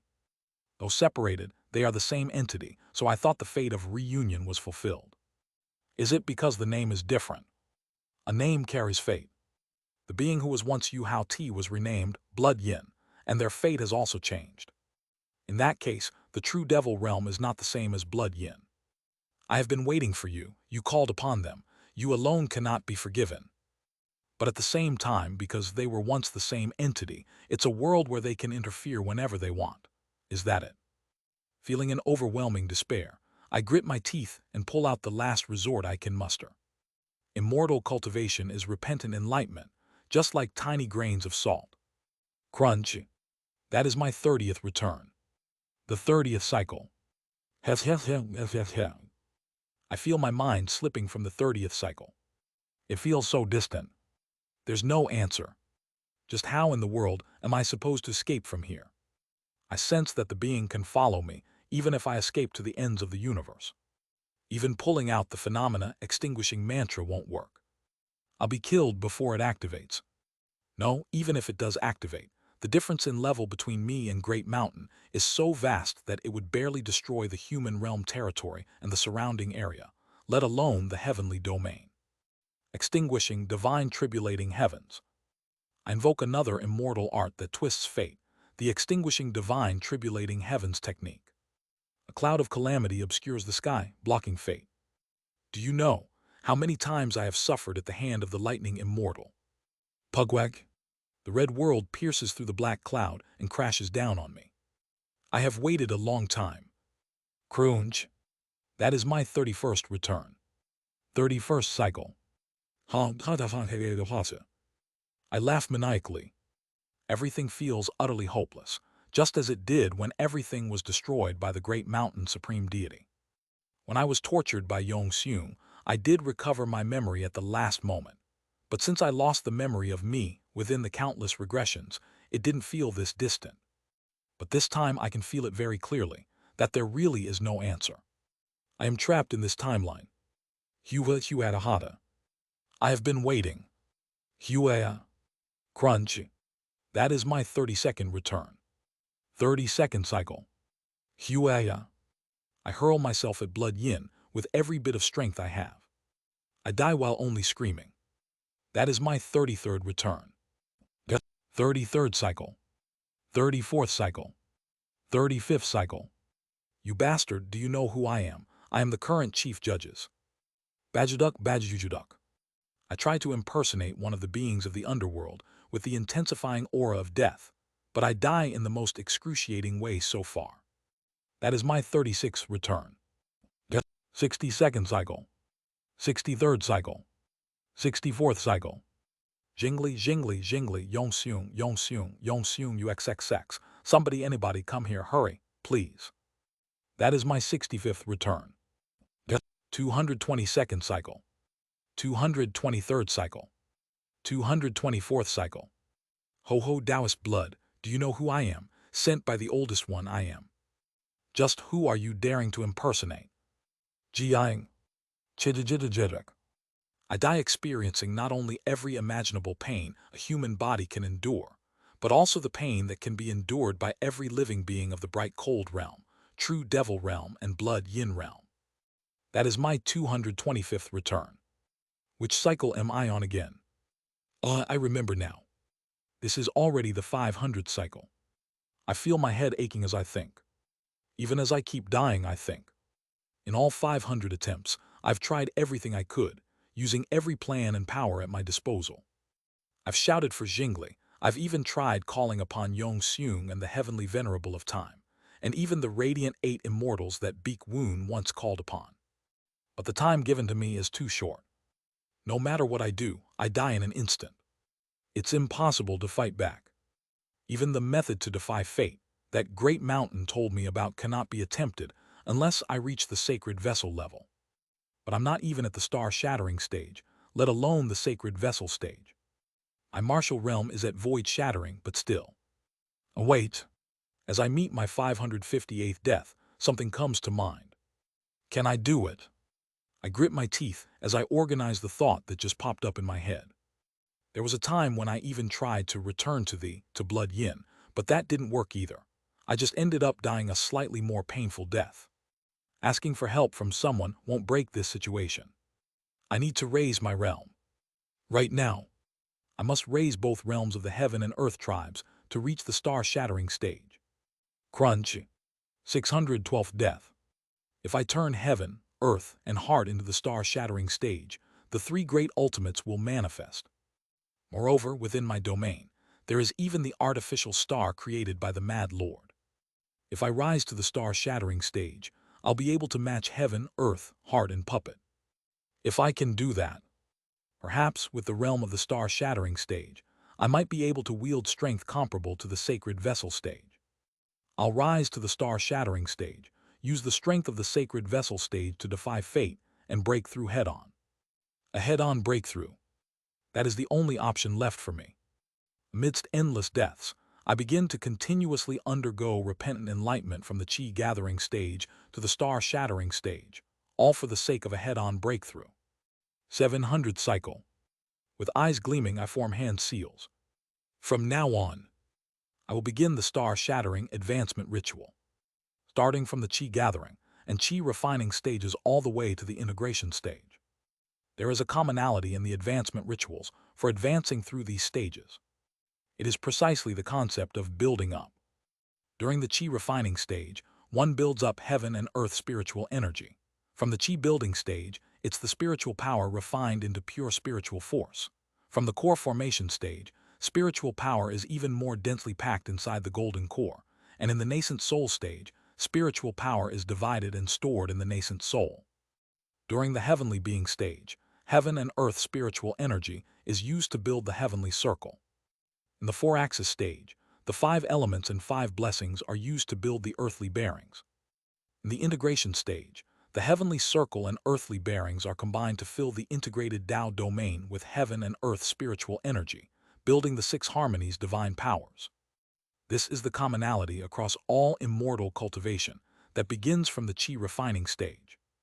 However, there is a slight difference that emerges at the star-shattering stage. At the star-shattering stage, there is no more building up. One simply breaks. As I prepare for the star-shattering advancement ritual, Blood Yin stops from immediately killing me and looks down at me. They seem to be intrigued. Well, that's only natural. When it comes to the star-shattering ascension ritual, it's understandable to be looked down upon like this. After all, the star-shattering advancement ritual is notorious for being called a suicide ritual by many grand perfection integration stage cultivators due to its extreme severity. Perhaps they find it amusing because I'm choosing the most gruesome method of suicide for myself. That infamous star-shattering advancement ritual is, surprisingly, extremely simple. Simpler than any other stage I've built up to so far. Exploding. The advancement ritual for the star-shattering stage is to explode everything I've built since the chi-gathering stage up to the grand perfection integration stage. Yeah, keep looking down like that, Blood Yin. They seem to think I would die horrifically from failing the star-shattering advancement, and even if I succeed, they have the confidence to still crush me the same way. You won't be able to look down for much longer. I'll make you into the dog that chases after the chicken. The advancement to the star-shattering stage, which brings one close to the peak of cultivation and referred to as a demigod, is, amusingly enough, very similar to the chi-building advancement ritual. At the 13th star of chi refining, one gathers heaven and earth spiritual energy into one clump using the formula for unified origin. Then, with the formula of the 14th star, infinite spiritual cloud, it is exploded to form a spiritual cloud and then a spiritual star, completing the advancement to the chi-building stage. The star-shattering advancement is identical. Just like the chi-building advancement, one treats all of the cultivation and integrated Tao domain built as unified origin and explodes it. Qururung. My integrated Tao domain, now entirely filled with the glass sword mountain like my heart essence domain, begins to rampage. Integrated Tao domain. Colorless glass mountain treading C. Chinese letter, Chinese letter, Chinese letter, Chinese letter, Chinese letter, Chinese letter. My integrated Tao domain, which was named together with crystal glass to treading C, faces its end as soon as it was named. Don't worry. This is not the end, but the beginning. While consoling my integrated Tao domain, which is about to shatter as soon as it was named, I pour strength into it. Here I go. Quagwagwagwing. The small world within me is destroyed. A tremendous roar and explosion reverberate through the interdimensional void, and an immense light bursts out from within me. From the explosion that originates from me, a massive dust cloud forms and shapes itself into a nebula. If the 14th stage of chi refining creates the infinite spiritual cloud, then the star-shattering stage is about exploding the integrated Tao domain to form a nebula. Perhaps the advancement from the chi refining stage to the chi building stage was merely practice for this moment. Shi'ai. I regain consciousness within the nebula. Everything is hazy. It's only natural. I just exploded my domain with all my strength, which is practically no different from my main body. Who could remain unscathed after blowing up their own body, soul, life, and cultivation to the point of turning it to dust? 8 to 9 out of 10 integration cultivators perish at this point of the star-shattering advancement ritual, with their spirit completely disintegrating into dust, alongside the nebula formed by the explosion. This is why the void refining Dharma treasure is necessary. Through the colorless glass sword shining in the center of the nebula, I begin to regain even more clarity in my consciousness. The void refining Dharma treasure, which an integration stage cultivator synchronizes with their integrated Tao domain and connects to their heart essence, does not explode even during the explosion of the star-shattering advancement ritual. This is because, even though it is synchronized with the cultivator, it is still an external object. But it is an external object that has been synchronized. Therefore, although it does not explode, it remains within the nebula as it is still connected to the heart essence, assisting in the reassembly of the scattered spirit and consciousness. Ordinary grand perfection integration cultivators would move to the edge of the chaos realm when performing the advancement ritual, stabilizing the space and setting up formations around them to help condense their consciousness. By doing so, the sacred master of the middle realm could intervene to provide a faint amount of assistance. They could use the laws of the middle realm to help condense the consciousness a little. Of course, even with this assistance, 9 out of 10 still die. It wasn't something to worry about too much, huh? Having already reached void shattering, I'm able to quickly regain my consciousness even though it was completely scattered into the nebula. Ki. Rather than that, Blood Yin's heavenly demons infiltrate my nebula to interfere with my efforts to gather my consciousness. Judging by the fact that they haven't completely scattered the nebula yet, it seems they plan to crush me even more painfully once I fully reach the star-shattering stage. That arrogance will be what lets me escape. After completely ignoring the heavenly demons and keeping my consciousness clear, I proceed to the next step. Now comes the most crucial part. Once a grand perfection integration stage cultivator has fully regained their consciousness through the void refining Dharma treasure within the remains of their exploded body, that is when the true advancement begins. Just as the spiritual cloud is formed in the 14th star of Qi refining, and the spiritual star is created in the first constellation of Qi building. During the star-shattering advancement, one must use the nebula formed from the explosion of the integrated Tao domain to create a real star. Of course, it won't be at the level of a sun or planet, but rather a satellite like the moon. Nevertheless, the star that is formed will become the cultivator's main body going forward, allowing them to travel across light years through the star's attraction force and wield cosmic authority. Exploding everything and turning oneself into a cloud of dust, then creating a star from within that dust cloud. That is precisely why esteemed ones are called star-shattering, shattered star cultivators. And now, the real problem begins. I've lost all my cultivation. Though I regained consciousness within the nebula, that's all. I'm now nothing more than a single soul inside the nebula. I can no longer use the vast attraction force, spiritual power, spells, or even the Dharma treasures I once controlled. The refining void Dharma treasure must focus solely on keeping my consciousness intact, and I've lost all other authorities due to the recent explosion of all my cultivation. There's no hopeful scenario where, because the nebula originated from me, I can move it. That nebula is no longer something that came from me, but rather the remains, Chinese letter, I left behind after my suicide. How could a dead soul possibly move its own corpse? That's impossible. Now I must do exactly that. To reach the star-shattering stage, I must achieve the impossible. Kirururung. Heavenly tribulation begins to crash down from within my nebula. The nebula has become a cloud, and heavenly tribulation descends violently toward my consciousness. Kurung. Compared to the size of the nebula, the heavenly tribulation is still at a laughable level. But I need to advance quickly. Otherwise, the heavenly tribulation will continue to grow. Kurururung. Lightning sparks start to gradually increase within the nebula. At first, it's just static crackling at the edge of the nebula, but gradually, the size and shape of the lightning become clearer. Even now, the tribulation matches the level of a late integration stage tribulation. If it continues to grow, I can't even imagine how terrifying it will become. Moreover, this isn't even the true heavenly tribulation of the star-shattering advancement yet. It's merely the precursor phenomenon before the real tribulation arrives. While maintaining my consciousness with the colorless glass sword, I begin to block the precursor heavenly tribulation using the other colorless glass swords. Since I've already reached void shattering, My reliance on the refining void Dharma treasure is lower than that of other cultivators, making this possible. Alright, let's do this.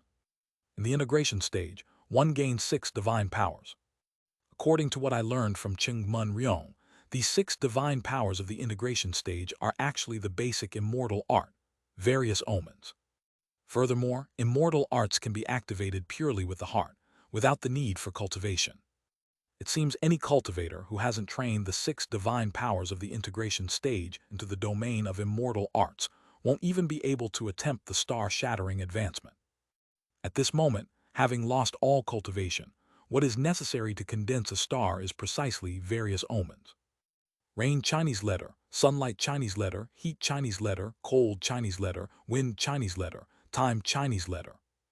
With the immortal art of cloudiness Chinese letter, I gather the nebula. With the immortal art of warmth Chinese letter, I raise the temperature at the center of the gathered nebula. With the immortal art of wind Chinese letter, I shape the center of the nebula into the form of a star.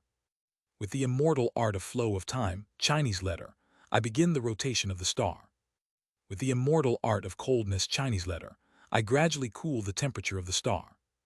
With the immortal art of clearness Chinese letter, I completely solidify the star's form. Weiying. In an instant, the 6 immortal arts activate, sequentially completing the star inside the interdimensional void. From now on, this is my new body. My mind settles into the satellite I created. Kurung. I gradually solidify my consciousness inside the satellite, watching the signs of heavenly tribulation surging around me. The size of the signs of the heavenly tribulation continues to grow, as if it is locking the entire satellite in a prison of lightning. Now the true heavenly tribulation will come. I swallow and wait for the heavenly tribulation. Wu-wung.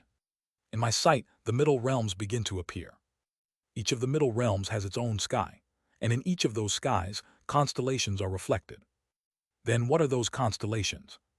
Their true identity is the astral realm. The skies of the middle realms are all reflecting the astral realm. Payet. Why then do the middle realms reflect the astral realm? It is because, in the end, the light of the astral realm occupies the most important position for all living beings when it comes to cultivation. Just like right now. Wu-wung. Beyond the interdimensional void, the starlight of the astral realm shines upon me. And the heavenly tribulation begins. Flash. The heavenly tribulation starting from the star-shattering stage is nothing like an ordinary lightning tribulation. The heavenly tribulation of the star-shattering stage is also known as a star tribulation, Chinese letter, a tribulation directly sent down by the stars of the astral realm. And, unlike the heavenly tribulations at the integration stage, which have a set number, the star-shattering heavenly tribulation descends as one ray from each of all stars that shine upon the cultivator during the cultivator's advancement ritual in the astral realm. Quarvirurung. The star tribulation of the first star descends. Quajijijik. As I am exposed to the immense power of the star, I squeeze out all my strength to prevent the star I created from being destroyed. Ordinary cultivators in the star-shattering stage conduct their advancement ritual in the Chaos Realm regions of the Middle Realms. Chaos Realm regions, like the Dead Earth domain where Lofty Dragon True Person Storage Scroll is located, often have periods when starlight doesn't shine well. Cultivators aim for those times to drastically reduce the number of tribulations they face. But in the interdimensional void, such things don't work. Quarvirurung. Kug. An overwhelming amount of starlight shines down from beyond the interdimensional void, from the astral realm. After all, the place where the astral realm clings tightly to, like the netherworld, fate realm, and flower realm, is the interdimensional void. This is a place where by just slightly adjusting the plane, it is possible to see as many starlights as one wants. Quajijijijik. Finally, the first ray of the star tribulation, which felt like eternal punishment, ends. Since I've reached the realm of void shattering, I could endure it easily. But the problem starts now. I let out a low groan as I gaze upon the endless starlight shining down from beyond the interdimensional void. Can I block all of that? Just roughly counting the bright shining starlights alone already numbers in the hundreds of millions. Including the dim starlights, I will have to endure tens, hundreds of billions of these star tribulations. I have to do it. At that moment, how moving! The voice of Blood Yin, who had been silently observing until now, sends a message with a sneer. Yuck. Seeing Blood Yin's true body, I am hit with a shock that makes my mind feel like it's on the verge of collapsing, and my body trembles. That's a true immortal's true body. Having acquired the body of a star, I am finally able to perceive a higher dimension. Only now am I able to understand just how terrifying an entity a true immortal truly is.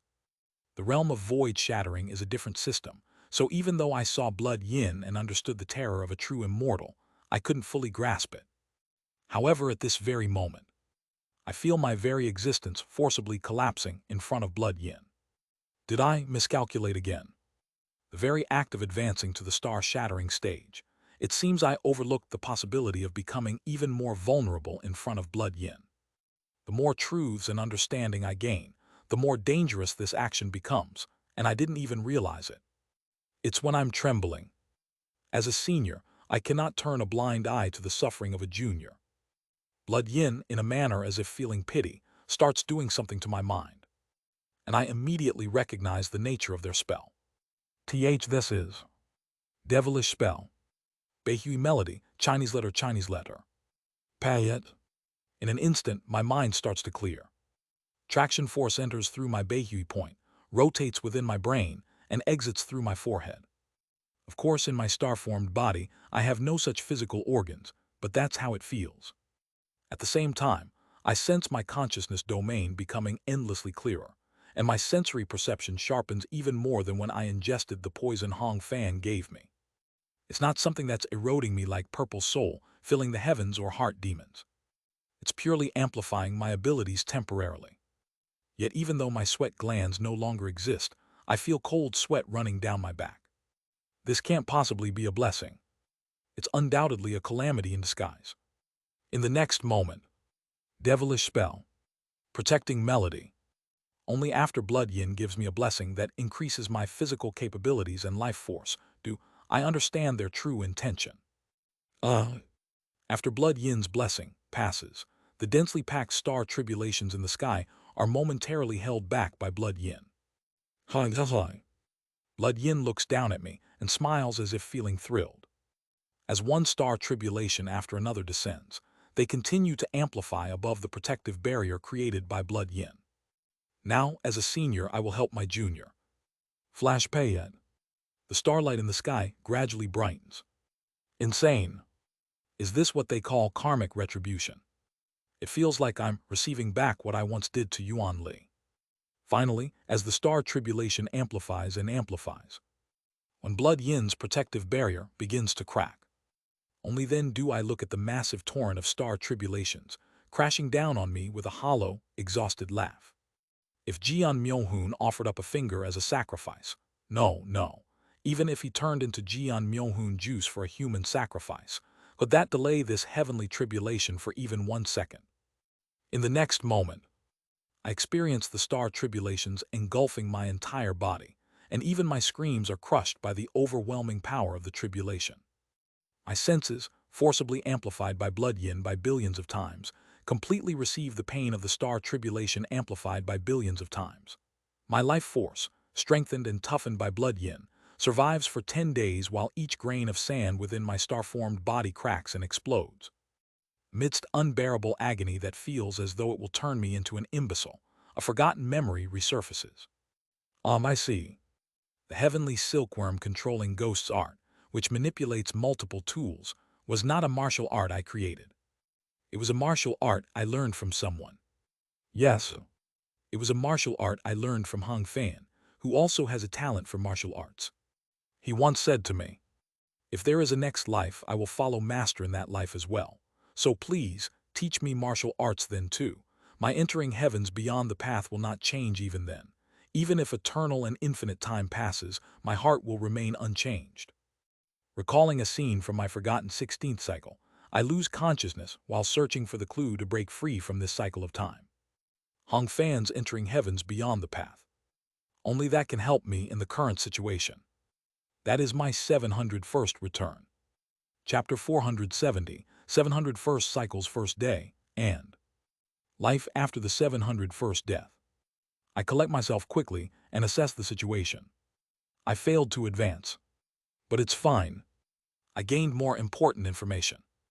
I need to get Hong Fan's help, Hong Fan's assistance. I swiftly organized the memories that just resurfaced. After the 15th cycle, during the 16th cycle, I truly witnessed the genius of Hong Fan, one of which was his martial arts. I taught Hong Fan martial arts. Moreover, he mastered any martial art almost instantly. After he entered the transformation stage, when he could shift into a human form and unfold martial arts, his genius became even more apparent. Hong Fan had an aptitude for all weapons, and whichever weapon he wielded, he used it with the most optimal movements. It was to the point that I couldn't help but be reminded of Kim Young-hoon during the 16th cycle. Now that I think about it, that wasn't something you'd simply call talent. Rather, it was less of talent and more like someone at a higher level who had temporarily lost their memory and was gradually regaining their senses. It was something I could easily recognize because I had done the same thing multiple times myself. It's probably something related to Hong Fan's past life. In any case, not long after I taught him martial arts, Hong Fan's martial prowess advanced rapidly. I recall the moment he crossed the ultimate pinnacle and reached entering heavens beyond the path. I remember it clearly. Hong Fan, with threads tied to the tips of his 10 fingers, attached unique weapons to the ends of each thread. Sword, spear, shield, bow, whipstaff, ring, iron whip, halberd, dagger. Surrounding those 10 weapons were dozens of other weapons. From bizarre weapons like the tiger hook, 9-section whip, iron fan, and judge pen, to war weapons like the moon blade, Korean polearm, padao, and long spear, an innumerable number of weapons lay beside Hong Fan. Then after that scene, he revealed his gang sphere. 9 gang spheres began to spin behind Hong Fan. His gang spheres, filled with different deadly poisons, were no different from poison pellets. Just brushing against them would kill most living beings. The pitch-black spheres devoured the surrounding light. At the same time, the poison rose to an even higher dimension from the plane of Qi, transforming into something metaphysical. This is my martial art. Impressive, to integrate the martial flow of 10,000 weapons through poison. I remember that conversation. It's a splendid martial art. No, my martial art is not splendid at all. It is not that kind of martial arts. What? Why? How can such an incredible martial art not be considered good? Hong Fan said to me. First of all, my martial art was not created to compete with others. Then what is that martial art for? This martial art was created so that I would not have to compete with others. TSD. Hong Fan's black gang spheres merged into his entering heavens beyond the path, and before I knew it, the pitch-black aura started to engulf the surroundings. The black mist he exuded seemed to devour the surrounding weapons and erode the nearby space. As I watched even the light being endlessly sucked into the darkness, I asked him a question. What is the true meaning of his martial art? He answered, to survive. To survive. Yes, it exists for survival. This martial art is the crystallization of doing whatever it takes to survive. Killing my enemies, killing anything that threatens me, killing, and killing again. If I can't kill, I run. If I can't run, even if I have to steal from others, doing whatever I can to survive, that is this entering heavens beyond the path. In the darkness, Hong Fan took his stance. What does Master think is the most necessary thing for survival? What is it? Learning. Learning. Yes, I will show you. I saw Hong Fan's dance that day. It was a dance filled with endless possibilities. What was the reason poison was born in this world? It was to survive. Poison that inflicts pain to make sure the enemy can never hunt me. Poison that paralyses the prey to make them easier to kill and consume. Poison that kills the charging opponent instantly. Poison exists to protect oneself and to survive. Poison is pain. And pain, in the end, is the teacher of life. I exchanged blows with Hong Fan. Then Hong Fan's entering heavens beyond the path quickly learned my formless sword, connected it into his own martial art, and used that connection to gain a momentary advantage over me. So that's it. The essence of your martial art is the unification of martial flow. The me of that time who was at treading heavens could instantly grasp the true meaning of Hong Fan's martial art. The true meaning of Hong Fan's martial art is precisely unification. It's about connecting his own martial art with the opponent's and unifying their martial flow. And in that unified state, he could read the opponent's flow, distort it, control it according to his will, and ultimately reverse it. That is the ability of Hong fans entering heavens beyond the path. So why do I need Hong fans entering heavens beyond the path at this very moment? Heavenly tribulation. I look beyond the interdimensional void and gaze at the bright star tribulations. The reason Blood Yin didn't block my first heavenly tribulation wasn't just to watch my performance, but also because the first tribulation struck so quickly that there wasn't time to block it properly. Therefore, when I face the star-shattering heavenly tribulation, I am bound to take the first tribulation head-on, no matter what. To connect martial arts and unify them means, in other words, to connect hearts and unify them for a brief moment. And the hearts of the Heart tribe are the same as heavenly tribulations. In other words, through Hong fans entering heavens beyond the path, I can unify the unavoidable first tribulation and all the heavenly tribulations that follow subsequently. Jia Myohun Hong fan.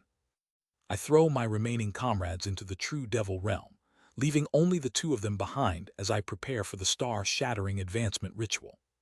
Blood Yin, watching my advancement preparations, grants me a momentary reprieve, and I shout toward the two of them. From this moment on, I need your help. Integrated Dao Domain. Colorless Sword Mountain Treading Sea. After activating my integrated Dao Domain, I begin to make it explode as I speak. Unite my heavenly tribulations. After sending my heart language to the two of them, I quickly begin my star-shattering advancement. There's no other way right now. I look at Hong Fan. I know that Hong Fan had taught martial arts to Kim Yon and has occasionally been training his own martial arts as well. With his talent, at the very least, he should be close to the enlightenment of entering heavens beyond the path. So I can only hope. For this one time, I desperately pray to the heavens that he can attain entering heavens beyond the path. Heavens above. If you are a sapient being, I hate you. But if I continue to die here, won't this world come to a halt? For the sake of the flow of this world, and for the sake of a true genius like Hong Fan, not a dullard like me, I desperately pray that Hong Fan reaches entering heavens beyond the path. So, you must reach it, Hong Fan. Quack quack quack. Amidst the explosion, I shout towards Hong Fan. Hong Fan's heart essence, even compared to all other beings, is alien. It's so alien that I can't even tell if he's reached entering heavens beyond the path. An endless darkness world where not even a trace of light can penetrate. However, unlike the tainted and chaotic darkness of people like Zhou Yon or Coh, it is calm and serene, like the darkness of an endless night sky. It almost seems like the heart essence of someone peacefully asleep. All I see is darkness. Thus, I cannot determine if he has reached entering heavens beyond the path, and all I can do is pray. Quarvirarung. Once again, I transform into a nebula and continue my advancement into the star-shattering stage.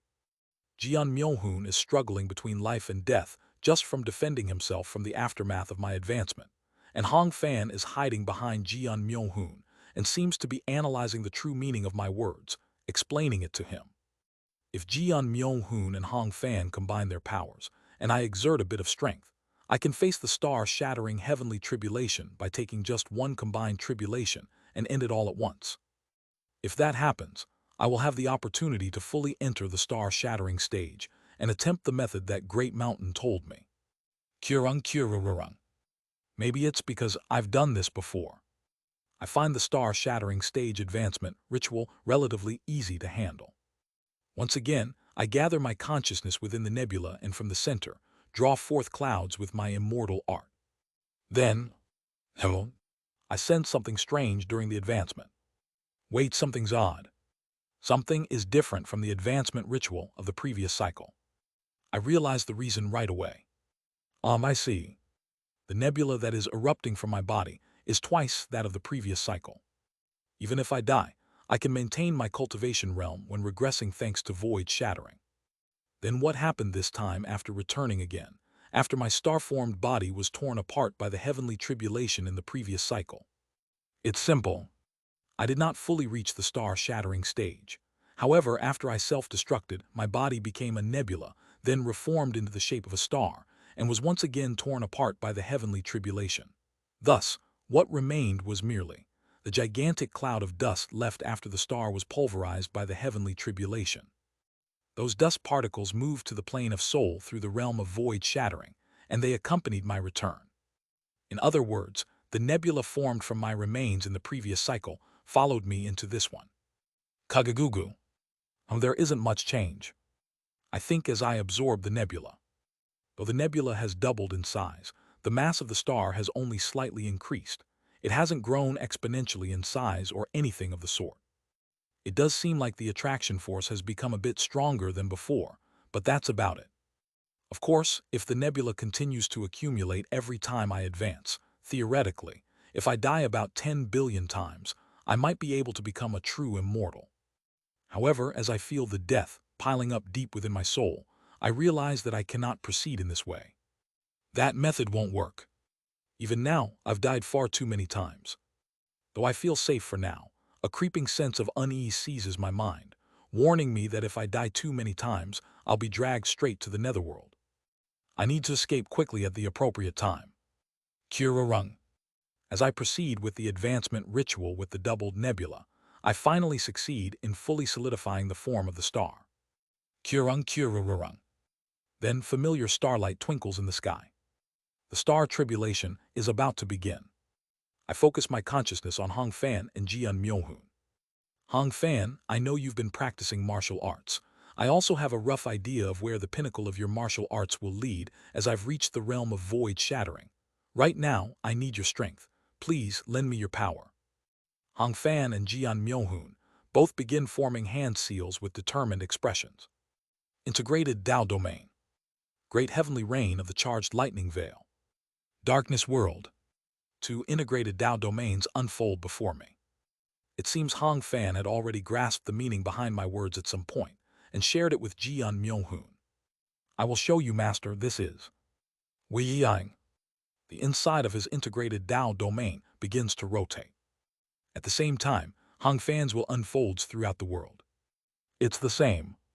Hong Fan's entering heavens beyond the path from the past life heads towards the star tribulation about to fall on me, and Waduk. Hong Fan explodes and dies. It's blood yin. Would I let you interrupt the play Chinese letter? The star tribulation plunges toward me. Jian Myohoon, despite Hong Fan's death, doesn't run away. Perhaps he resolved to carry out the plan they discussed together. He ignites his true origin. Kwajijijik. But it's useless. Jian Myohoon's true body is far too insufficient to handle the overwhelmingly cosmic heavenly tribulations of the stars.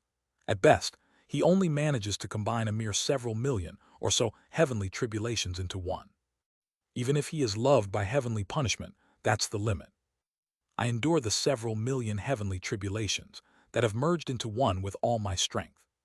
As I endure, I look at Jian Myohoon, who has completely exhausted his energy, turned pale and died. Jian Myohoon, Hong Fan. Jian Myohoon is smiling. I don't know why he's smiling. Maybe he's in the middle of reuniting with Jin Sohei, who has already died. I can't see where their souls have gone, and all that remains is the smile the two left behind. As a senior, I shall help my junior. Blood Yin mocks me again, blocking the heavenly tribulations and strengthening me. With the heavenly tribulation being blocked by them, and in this moment of brief respite, I compress the body of the star. Then I overlay my incarnation on top of the body of the star. TSD. The body of the human Seo Yun Haiyan returns. Looking up at Blood Yin with the body of the human Seo Yun Haiyan, I open my mouth. Are you enjoying this? Surung. I draw the colorless glass sword. I begin to burn my true origin. Burning all of my lifespan and true origin, I pour everything into the sword. Doing something this insane in the middle of a heavenly tribulation inevitably results in death, but it doesn't matter. I'm going to die anyway. There isn't even enough time to grieve for Hong Fan and Jian Myohoon's deaths. Therefore, in this short window, I must do what I can. I will escape from your grasp. I directly explode the body that has taken the form of a star. Becoming the explosion itself, I charge towards Blood Yin. Even if I die 100 times, 1,000 times, 10,000 times over, Blood Yin's single strike flashes in my mind. My hope of escaping through Hong Fan was trampled mercilessly. What am I supposed to do? After dying nearly 700 times, I know that bowing down, begging and groveling pitifully doesn't work. The answer has always been to face it head-on. Swallowing my sorrow and rage, I fly towards Blood Yin, unleashing a single sword strike containing all of my pain. The single strike of true immortal Blood Yin that crushed and killed Hong Fan. A true immortal single strike. If I can block that strike just once, hope will appear. The goal is set. No matter how many times I die and come back, I must be able to block Blood Yin's single strike. If I can block a true immortal strike, I will be able to see the hope of escaping through Hong Fan and Jian Myonghun. Therefore, I will keep dying. I will die over and over and constantly fail. And by piling up the mountain of failure, I will definitely break free from this horrific cycle of regression. Definitely. Blood Yin dismissively flicks away everything I throw at them. I am sent flying back, struck by the amplified torrent of heavenly tribulation caused by Blood Yin. In the agony of the heavenly tribulations, I suppress my fury and resolve to escape from this cycle no matter what must be done. I vow this. That is my 702nd return. The first moment of the 985th cycle. At last I managed to grasp a clue. The form has taken shape. Severing mountain swordsmanship, the 33rd move. The form of the technique, which I named Sumeru, flickers before my eyes. This will be the key to blocking the single strike of a true immortal. All the divine spirits ruling this world know one thing. That is, while the realm after death may belong to the heavenly venerables, life before death is spent entirely under the gaze of light. As such, countless spirits fear, revere, and simultaneously worship the light. And for that reason, they also despise it. Among them, Blood Yin particularly hates the light. No, to be precise, they have hated it ever since the days when they were still Yu Hao Ti. When they learned the truth about the light and its ugly purpose from the oldest one, they began to despise the light.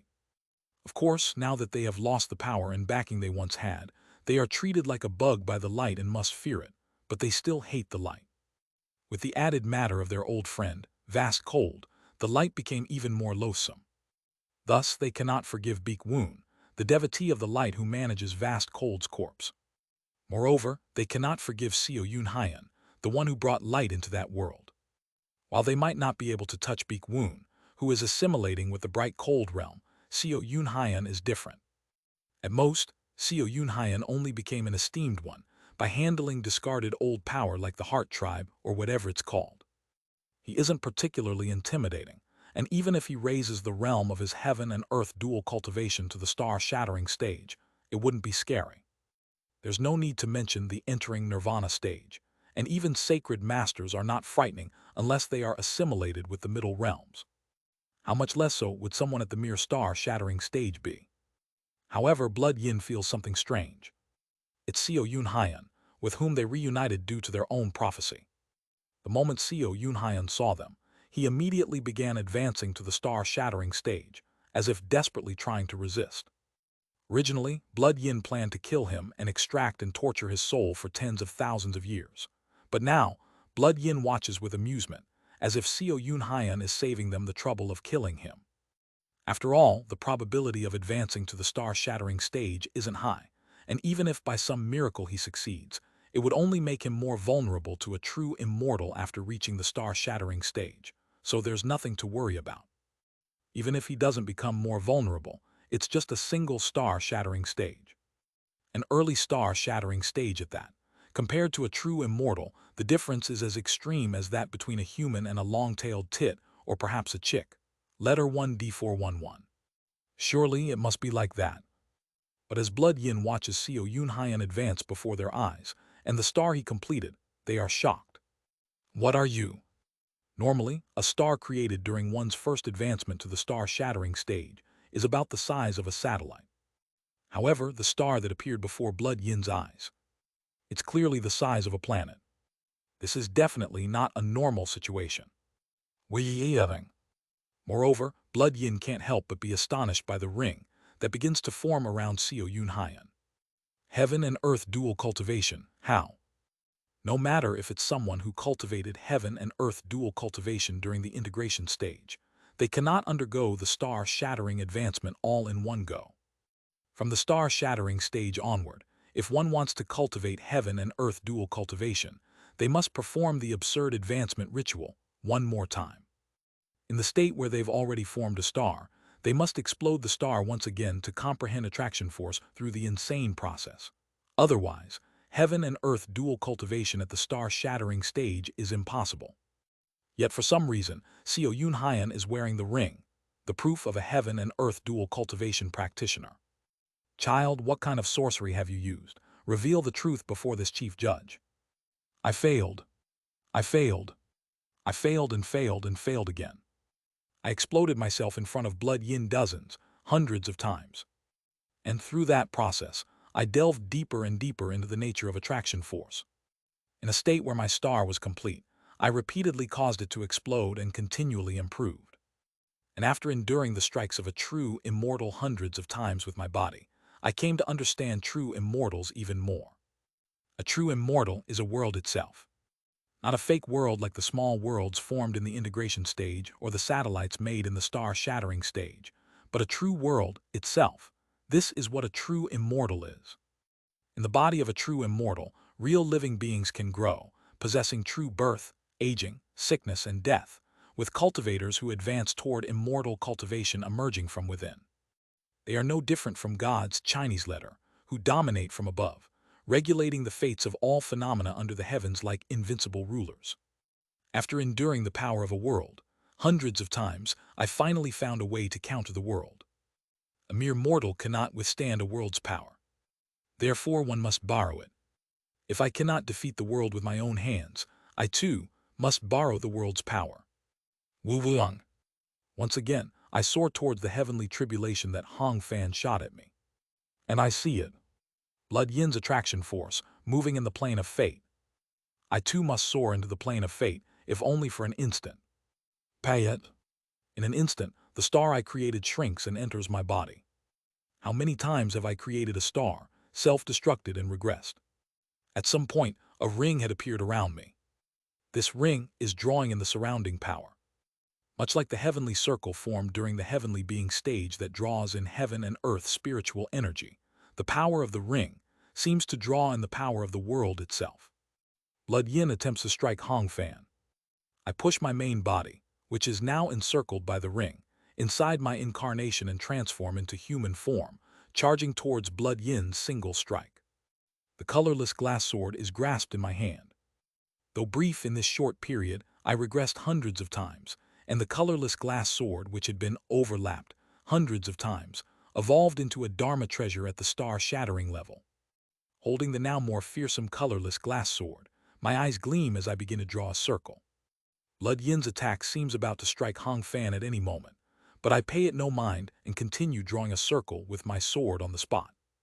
Kiyaving. This is the Subheart sword, transcending mountain ridge embedment. Simultaneously, it is also accumulating dust forms a mountain. Within the hazy mist, a colorless circle is being drawn.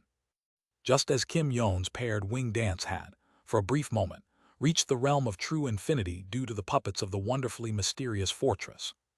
Each time my sword draws a circle, my consciousness accelerates more and more. Boom, boom, boom, boom, boom, boom, boom. At first, the rotation seems a bit slow, but before I know it, I feel like I've entered a realm where the world has come to a halt. Up to this point, this is a state that can be reached with normal mental acceleration. I accelerate further. My sword moves faster. More. Kiyaving. More. Kiyaving. More. Pitiyat. At some moment, I feel as if the world has completely stopped. I feel as if I have become light itself. No, perhaps I might even be faster than that. In this frozen world, I look up at the plane of fate. Even now, Blood Yin is still moving within this frozen world. And they're moving so naturally. Blood Yin meets my gaze. How astonishing to reach this realm with the body of a mortal. Their eyes gleam. I see, do you possess all 5 senses? 5 senses? What does that mean? I was wondering how a mere mortal could push his mind into the realm of the immortal family, but for you to use such a method, astonishing, truly astonishing. I don't understand what they're saying. But one thing is clear. At this moment, my mind has, even if only briefly, risen to a level equal to those beings called true immortals. By endlessly drawing circles and accelerating my mind, I have reached this realm. Blood Yin seems to grasp my intention and mocks me. Are you perhaps struggling to block my strike? I can't answer. To remain in this realm, even temporarily, I must desperately keep drawing the circle. It's useless. Do you think raising your mind to our level will solve anything? Ha ha ha. Then the next moment, Blood Yin's attack strikes me, standing in front of Hong Fan. I must maintain the circle. A red wave from the plane of fate engulfs me. I grip my teeth as I feel my entire body evaporating under the overwhelming force. No, endure. Continue maintaining the circle. If I do, I can succeed. If I keep maintaining it, the move of Sumeru. But in the end, I fail to maintain my balance before this immense force. Half my body, including my main body, is flung away, breaking my balance, and the circle I was drawing shatters. At the same time, my mind returns to the realm of mortal beings. Damn it! As I feel my consciousness fading, I stretch out my hand toward Hong Fan and Jian Myung-hoon. My attraction force surges toward them, pushing them far away. The next moment, an immense star tribulation swallows me, and I lose consciousness. That is my 986th return. 986th cycle. Once again, I unleash the move of Sumeru and charge at Blood Yin. Blood Yin repeats the same situation as before. Everything is the same. But one thing is different. Kagagagugu. Blood Yin's power of immense force becomes a wave that engulfs me. But I do not stop drawing the circle. Even as half of my body is destroyed, even as my main body is shattered, I don't stop. In the final moment, Payet, at the end of drawing the circle again, I finally feel my power reach a certain realm. The circle I have been drawing now surrounds me like a ring of light. I feel the endlessly drawn circle solidify, and I compress it. The compressed circle enters my body. At the center of my shattered star body. At the very core, the circle I had been drawing becomes a single point. I let out a bitter smile. Is this the limit? Jade. The moment right after I complete the point, I am hit and killed by Blood Yin's single strike. Before my star is completely destroyed, I must complete this point. But it's too late. It's fine though. Next time I will make sure I succeed. That is my 987th return. 987th cycle. Payet. I draw the circle, push my mind into the realm of true immortals, and successfully compress the circle into a point. Now it really begins. Fortunately, I completed the point before my body was completely destroyed. What remains is to split the point. The formula for creating the gang sphere. Using that formula, I duplicate the point into 3. With this, Payet, 3 points split again into 9. Then the 9 points split into 27, and the 27 into 81. With each split, the speed of the process grows faster. But the next moment, Waduk, I die again. Faster. 988th cycle. The points created through rotation could be counted in the hundreds. But once again, I failed to reach the target. Mort. 989th cycle. 990th cycle. 991st cycle. At some point, I started to feel as though the circle I am madly drawing is being internalized within my mind. This is. Finally, I understand. This act of drawing a circle has, at some point, become completely one with me, just like the subheart swords transcending mountain ridge embedment. Flash. The moment I realize this, I draw a circle at the start of the cycle and immediately condense it into a point. Payet. Then the point generated within my body instantly splits into dozens, hundreds, and begins to scatter in all directions. Soon after, I realize that 3,000 lights have appeared around me. Now it's enough. What petty trick is this? I can sense Blood Yin mocking me. Silently, I raise my sword. In the next moment, the original point inside me emits light. Simultaneously, the light erupting from the original point begins to connect with the other 3,000 points. It looks like a constellation formed of 3,000 stars. Ho, is that what it is? As expected of a true immortal, despite being wrought, Blood Yin quickly realizes what I am trying to do. The constellation that starts from me continues to spread out, even though the points have all disappeared. The lines of the constellation reach the far side of the interdimensional void. They connect to the vestiges there. Chijajek. The constellation continues to connect. Once the constellation connects with one vestige, it extends further, linking with more and more vestiges. In an instant, the entire interdimensional void begins to shine because of the constellation connected to me.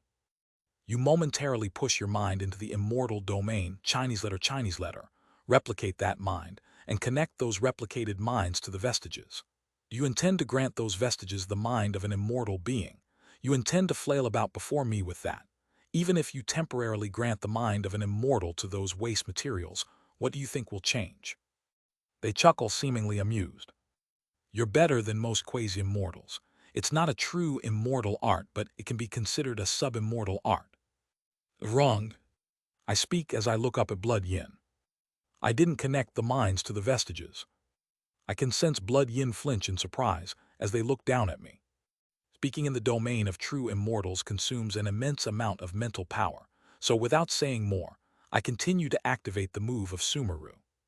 The lines of the constellation created from Sumeru finally extend beyond the interdimensional void and reach the astral realm. The vestiges are merely a medium. What I truly aim to reach is the universe itself. Through the constellations, I connect directly to the universe and feel a sudden tremor in my being for an instant. This is the universe. It is so grand that even trying to express it in words feels blasphemous. An infinite space of a divine level. That is what the astral realm, the universe, truly is. A Chuiying.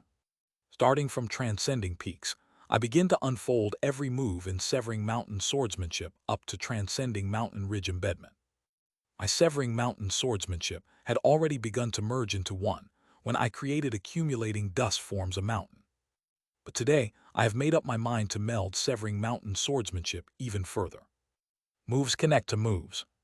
Simultaneously, the star ring within my body rotates fiercely, starting to absorb the world itself. The moves connecting to moves of severing mountain swordsmanship draw a circle, and as the circle overlaps with the star ring within me, it happens. Chwag. At last, through the constellation connected to the entire universe, the power of the entire world begins to be drawn into me. It's as if the universe itself is being sucked into my sword form. Blood Yin had said this. How dare someone reach their level of power through a mere mortal's mind? They are right. Even if I momentarily connect my mind to the domain that transcends all speed and spacetime, they are beings who exist so comfortably in this realm. I alone cannot defeat them. That's why I won't rely on just my mind. I connected the vestiges to me. Then I connected to the worlds inside those vestiges and imbued my mind into them. Using those vestiges as mediums, I imbued my mind into the universe. The dust in the far reaches of the universe. The starlight, the cold, the heat, the workings of heaven and earth, spiritual energy. In this brief moment, my mind, which has reached the immortal realm, is briefly embedded in them all. Of course, I'm not truly borrowing the power of the entire universe. But I earnestly pray to this whole world as I swing my sword. Please lend me your power. After countless rotations, I thrust my sword towards Blood Yin's single strike. The power of the entire world stretches out to meet the force of another world that is charging at me. The next moment, I explode along with the red wave rushing towards me. Finally, on the 991st cycle, I successfully achieve mutual destruction with a true, immortal single strike. That is my 992nd return. 992nd cycle. Once more, mutual destruction is not enough. I must block this single strike, survive, end. After blocking the heavenly tribulation that Hong Fan and Jian Myohun gathered for me. After fully entering the star-shattering stage, until I can completely defy Blood Yin, continue to advance this sword. I perform a sword dance. It is a sword dance composed of endless circles. I draw a circle, create a point, and scatter that point to form a constellation. After borrowing the power of the universe through that constellation, I perform a sword dance that integrates the entirety of the Severing Mountain swordsmanship and unleash the final strike.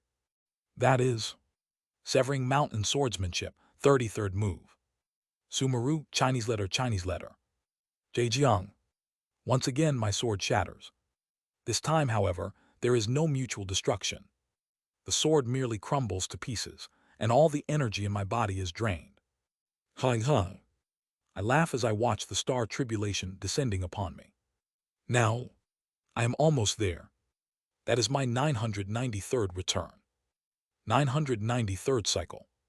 I perform a sword dance and thrust my sword forward. Puek. The red wave descending from the plane of fate splits in half. Haha. At first I couldn't even perceive it, but now I can see. The process of the red torrent, bursting from Blood Yin's body like a sea of blood, surging towards Hong Fan is now vividly clear to me. The sword didn't shatter. I smile slightly. I take another step forward. Though I used up all my energy, I managed to block Blood Yin's single strike without shattering the sword. Quarvirung. Once again, I close my eyes as I take the star tribulation head-on. That is my 994th return. 994th cycle. 995th cycle. 996th cycle. 997th cycle. Suddenly, I realize that I've entered a kind of trance. Chinese letter, Chinese letter, Chinese letter. The red torrent flies towards Hong Fan in front of me. It's a torrent descending from the plane of fate. It's too weak to be considered a true immortal art, and it's merely an attack sent by Blood Yin in a jest, but even so, it's the strike of a true immortal. After several deaths, I now feel certain that I can split that attack without breaking my sword, and without exhausting all my energy. Only then do I fully realize I've finally reached great completion in a new technique. Just learning a technique doesn't mean one can use it perfectly. Even the creator of the technique must practice it, refine it, and find ways to improve it until they internalize the optimal form that suits them best. Only by reaching that stage can one truly say they have reached great completion in it. Weighing. At the same time, I experience something strange. Everything in the world appears as a sword. Blood Yin is a sword. Every vestige in the interdimensional void is a sword. Every star tribulation flashing in the universe is a sword. Every starlight casting down star tribulation is also a sword. I discover a new facet of the technique I've just created. The 33rd move of Severing Mountain swordsmanship is not only a sword dance that borrows the power of the world, but also a spell that draws power from the world, like great desert to Dead Sea. And the phrase borrows power from the world implies, if there's an entity that is akin to a world itself, they can lend me their power through the sword dance I perform. Divine descent, Chinese letter, Chinese letter. I can sense a divine being descending within my sword dance. Do you seek the Tao through the sword? For some reason, I find myself answering the divine being's question as if entranced. Yes, I do. You have reached the Tao-seeking Chinese letter realm of the sword. As you have caught the seat's eye, there exists the intent to make you a devotee. Yet to offer assistance is a different matter. Should you desire my aid, you must prove your skills. Combine sword and immortal as one and reveal your mastery. I understand what it means. Until now, I've only wielded the sword from the perspective of martial arts. And this unknown true immortal is telling me to merge swordsmanship from both the perspective of martial arts and the perspective of spells. Pay it. I unfold my sword dance within the radiance.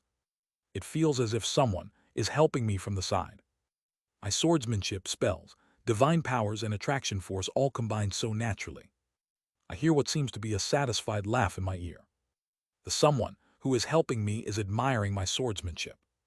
Hearing that laughter, my mind wavers, and I feel a deep urge to submit to that someone right then and there. Instinctively, I can sense it. This being has reached the utmost pinnacle of the sword. Although not of the heart tribe, it feels like this being is akin to a god as a sword cultivator like Hong Suryon. I want to return to thee. How wonderful would it be to return to this being and become their sword? The exhausting life of a mortal with flesh and blood tires me. I want to live as nothing more than a sword, as iron. Yes, I will return. How dare you? Blood Yin's enraged voice snaps me back to my senses. Once again, you summon a wicked thing. Sinister beings, I beseech you to leave the sun and moon heavenly domain. The next moment, under the power of Blood Yin's immortal art, activated with their full effort, my body is crushed and I die. That is my 998th return. Is it already the 998th cycle?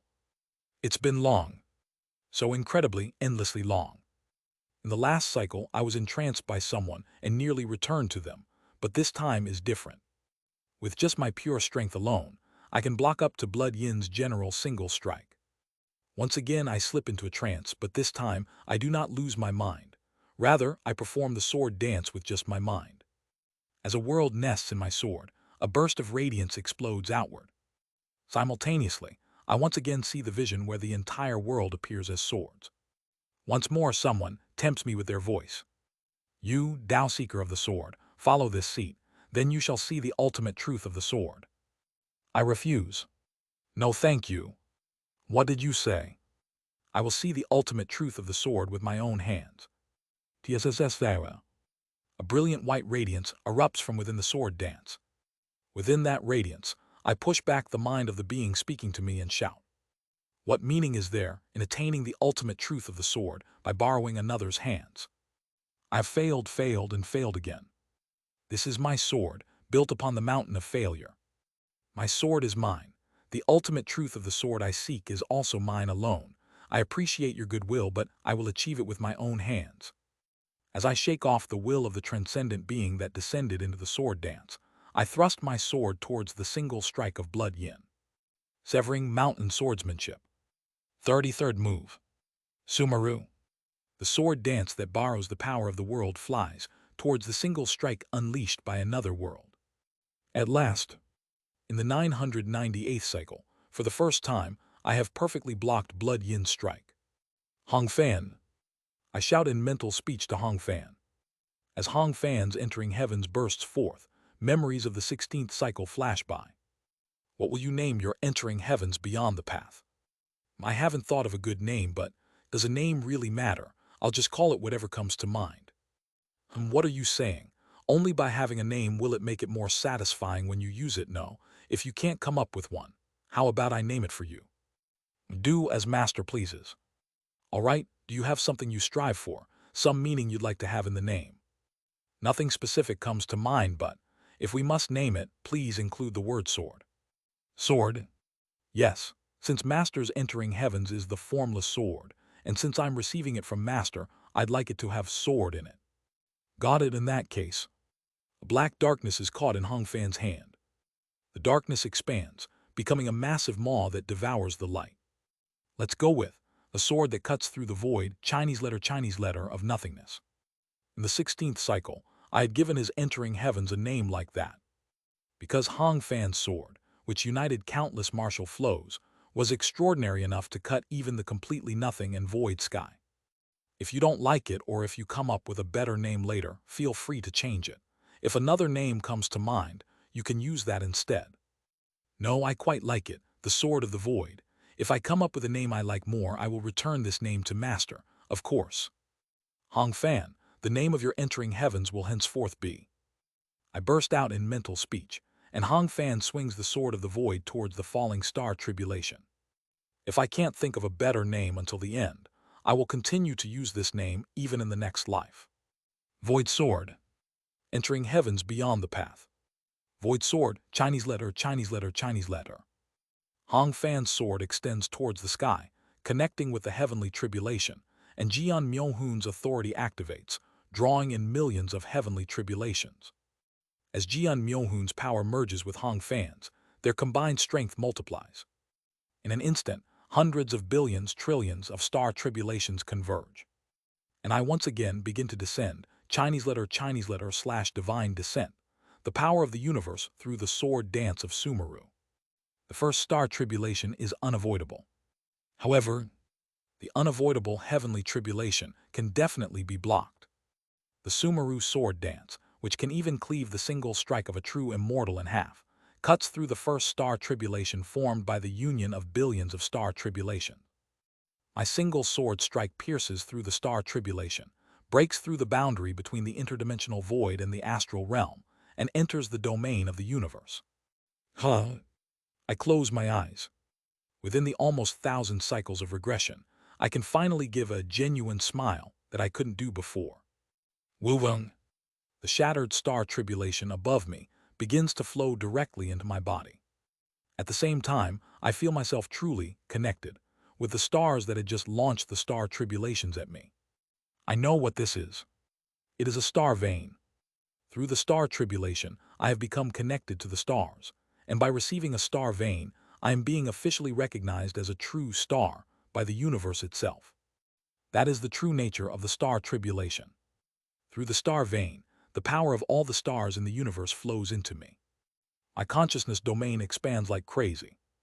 I feel like I could explore the entire Heaven Tribe territory with just my consciousness domain alone if I willed it.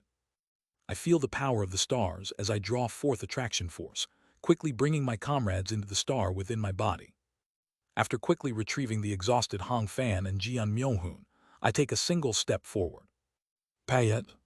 The surroundings shift instantly. This is the astral realm. The sea of stars, also known as the universe, the domain of infinity. At last, I have truly become an esteemed one. The realm where I can, through the ground-shrinking technique, move through space as if it were a dimensional leap. The realm where I can cross from the interdimensional, void directly into the astral realm without any help from the middle realms. That is the star-shattering stage. Jade.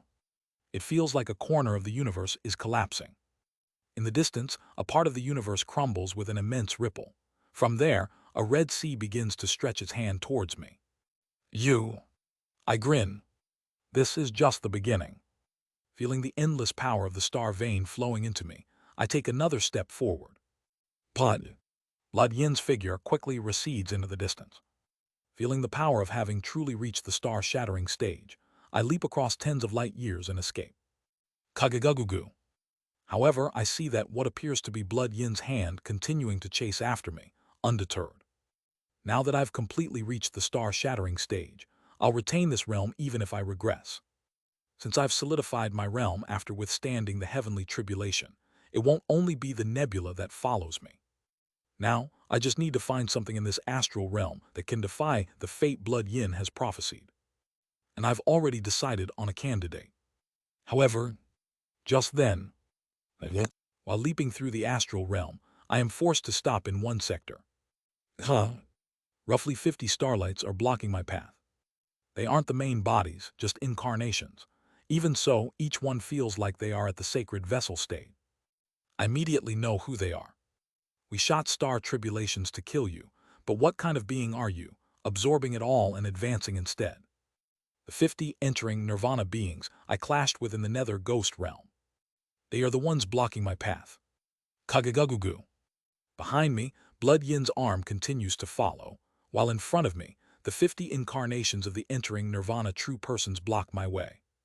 A situation of being trapped from both sides.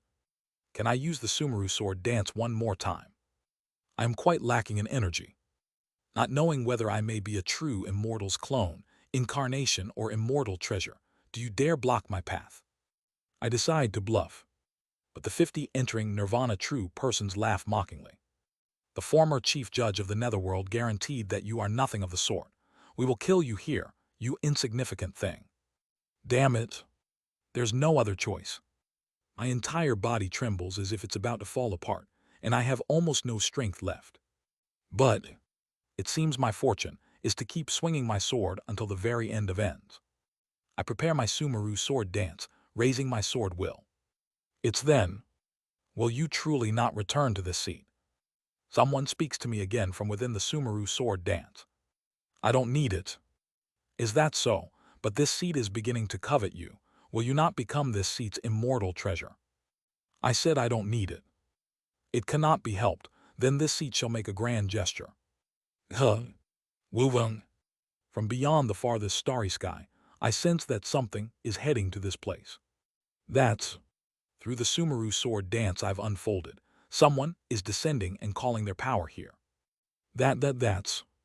Why is that falling here? Were you their devotee all along?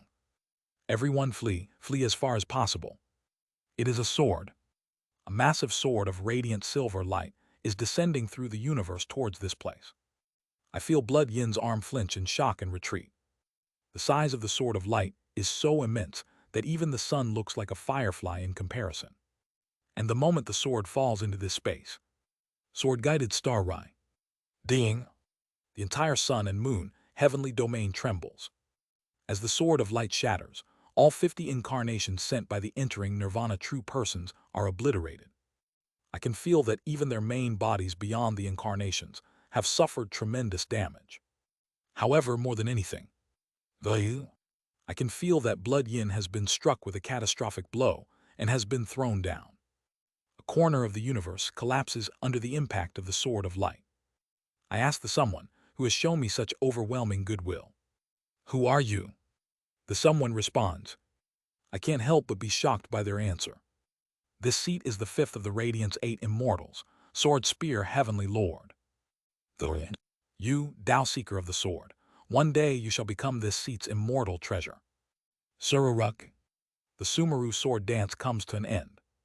Simultaneously, the will embedded in the sword dance by the sword spear Heavenly Lord fades away. Someday you will be mine. I swallow as I listen to the words of the sword spear Heavenly Lord.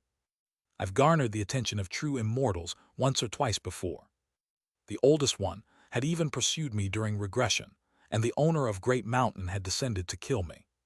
Furthermore, although I don't remember it well, there was a time I met a being known as an immortal beast, and in the darkness of the serving command arc, I also encountered someone. In addition, I also met with the owner of Heavenly Punishment, the Heavenly Venerable of Time, Jingli, and Yong Xiu. It's not just once or twice. Anyway, I've received their interest and anger before. However, I had never encountered a being who coveted me like the sword spear Heavenly Lord. To think a true immortal, and one speculated to be from a faction of light, desires me. It is nothing short of a terrifyingly misfortune that sends chills down one's spine. I look back. Kagagugu. It seems as if a massive crack has formed in the universe. It looks as if a huge stone had fallen on a glass window, punching a hole through it. This is crazy. Despite the universe's restorative power refilling the space, I shiver remembering the incredible power unleashed by the sword spear Heavenly Lord. Wait, by the way. I recall something as I look at the hole pierced in the universe. There is silence beyond the hole. No reaction has come after the scream of the Blood Yin. My eyes tremble as I look at the hole. 1 second. 2 seconds. 3 seconds. I laugh. Then, quietly smiling, I feel the utmost joy within the life and death that had nearly repeated 1,000 cycles and spread my arms wide. I am free. At last I have escaped. I am free. There is no sound in space. The vast starry sky and the darkness stretch endlessly. I start to laugh in that starry heaven. As I laugh, heaven and earth spiritual energy bursts forth around me, beginning to surge. A roar of laughter bursts forth from my mental speech. I have, finally, escaped. I feel the aura of Blood Yin subside completely, and I cry while laughing. Kurung Kururung. Finally, Jejuang. My incarnation explodes, and my main body inside is revealed. The compressed main body appears in the cosmic space. The main bodies of esteemed ones, known as the origin star, Chinese letter, Chinese letter, Chinese letter. Origin star. Colorless sword mountain treading sea great star.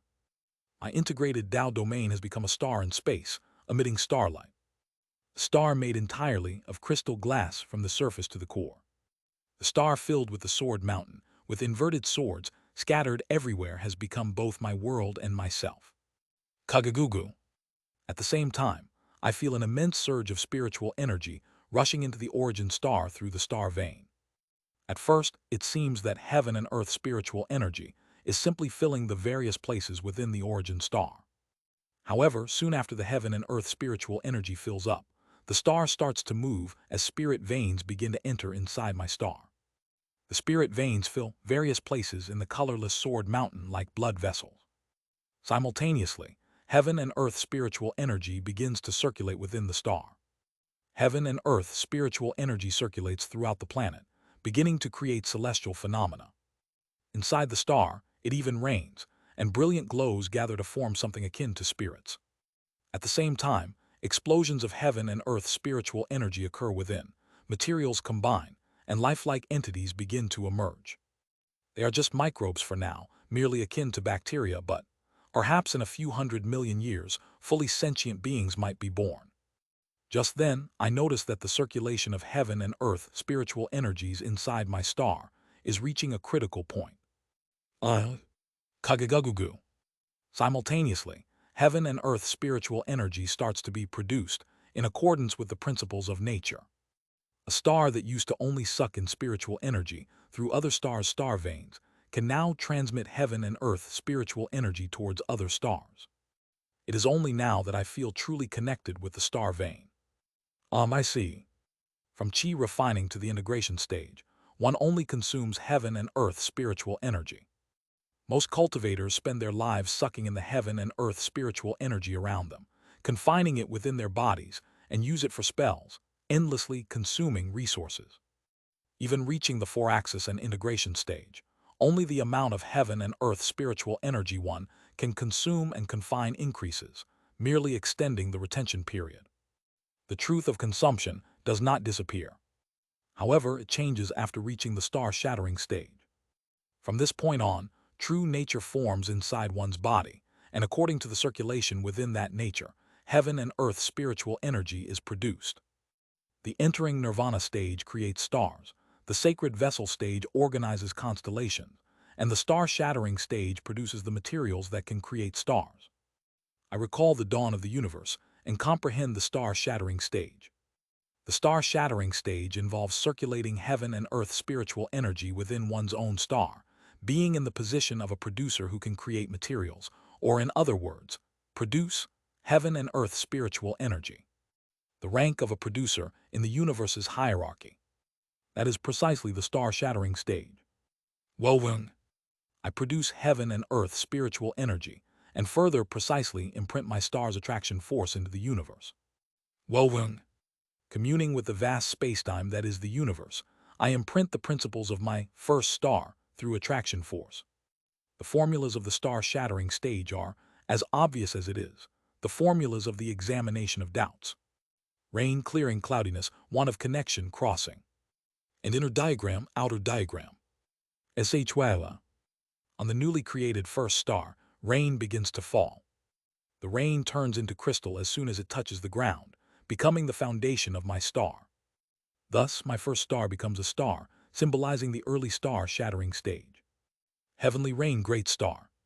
From now on, I should cultivate according to the practice of the star-shattering stage. The practice of the star-shattering stage is simple yet immense. The cultivation of esteemed ones is as follows. Above the star one has created, create an incarnation using the elements, chemical elements of one's own star.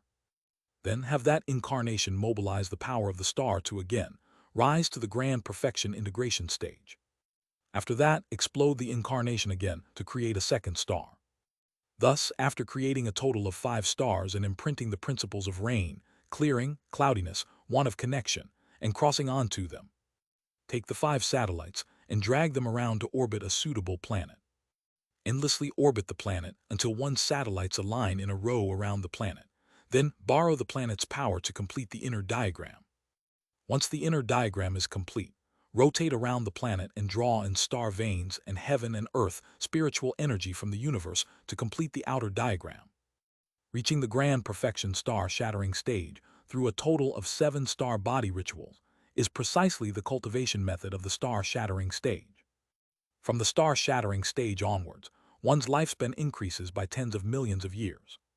Of course, that doesn't mean the star created will explode or scatter after 10 million years. Instead, if one cannot advance one's realm even after 10 million years, their soul will scatter throughout the universe and die, and only the satellites left by the esteemed one will remain drifting in space. Esteemed ones often describe this phenomenon as being devoured by the heavenly domain. I manifest as a human form incarnation within my body and look up at the sky. The star is still without a proper atmosphere, and the entire world is composed of jagged seas of glass. Microbes exist to some extent, but that's it. No traces of sentient beings are visible. I breathe above the star and feel the heaven and earth spiritual energy. Typical esteemed ones have stars the size of satellites and don't have many connected star veins. Therefore, the stars of typical esteemed ones don't have much heaven and earth spiritual energy, and those esteemed ones usually continue cultivating in the middle realms with the help of sacred masters to grow their incarnations, using the heaven and earth spiritual energy of the middle realm. However, I realize that I don't need to do that. With so many star veins connected, and the planet itself being of a planetary scale, it is only slightly lacking in heaven and earth spiritual energy compared to the middle realms. At this level, I can quickly advance my realm without the help of a sacred master. Moreover, having already trained in the immortal art examination of doubts, and with the effects of understanding before breakthrough in place, I can cultivate far faster than other esteemed ones. Of course, since the sun and moon heavenly domain will meet its end in 10,000 years, it's meaningless. I organize various thoughts while moving forward. Surug. I suddenly disappear from above the star and arrive in front of a cave made of glass.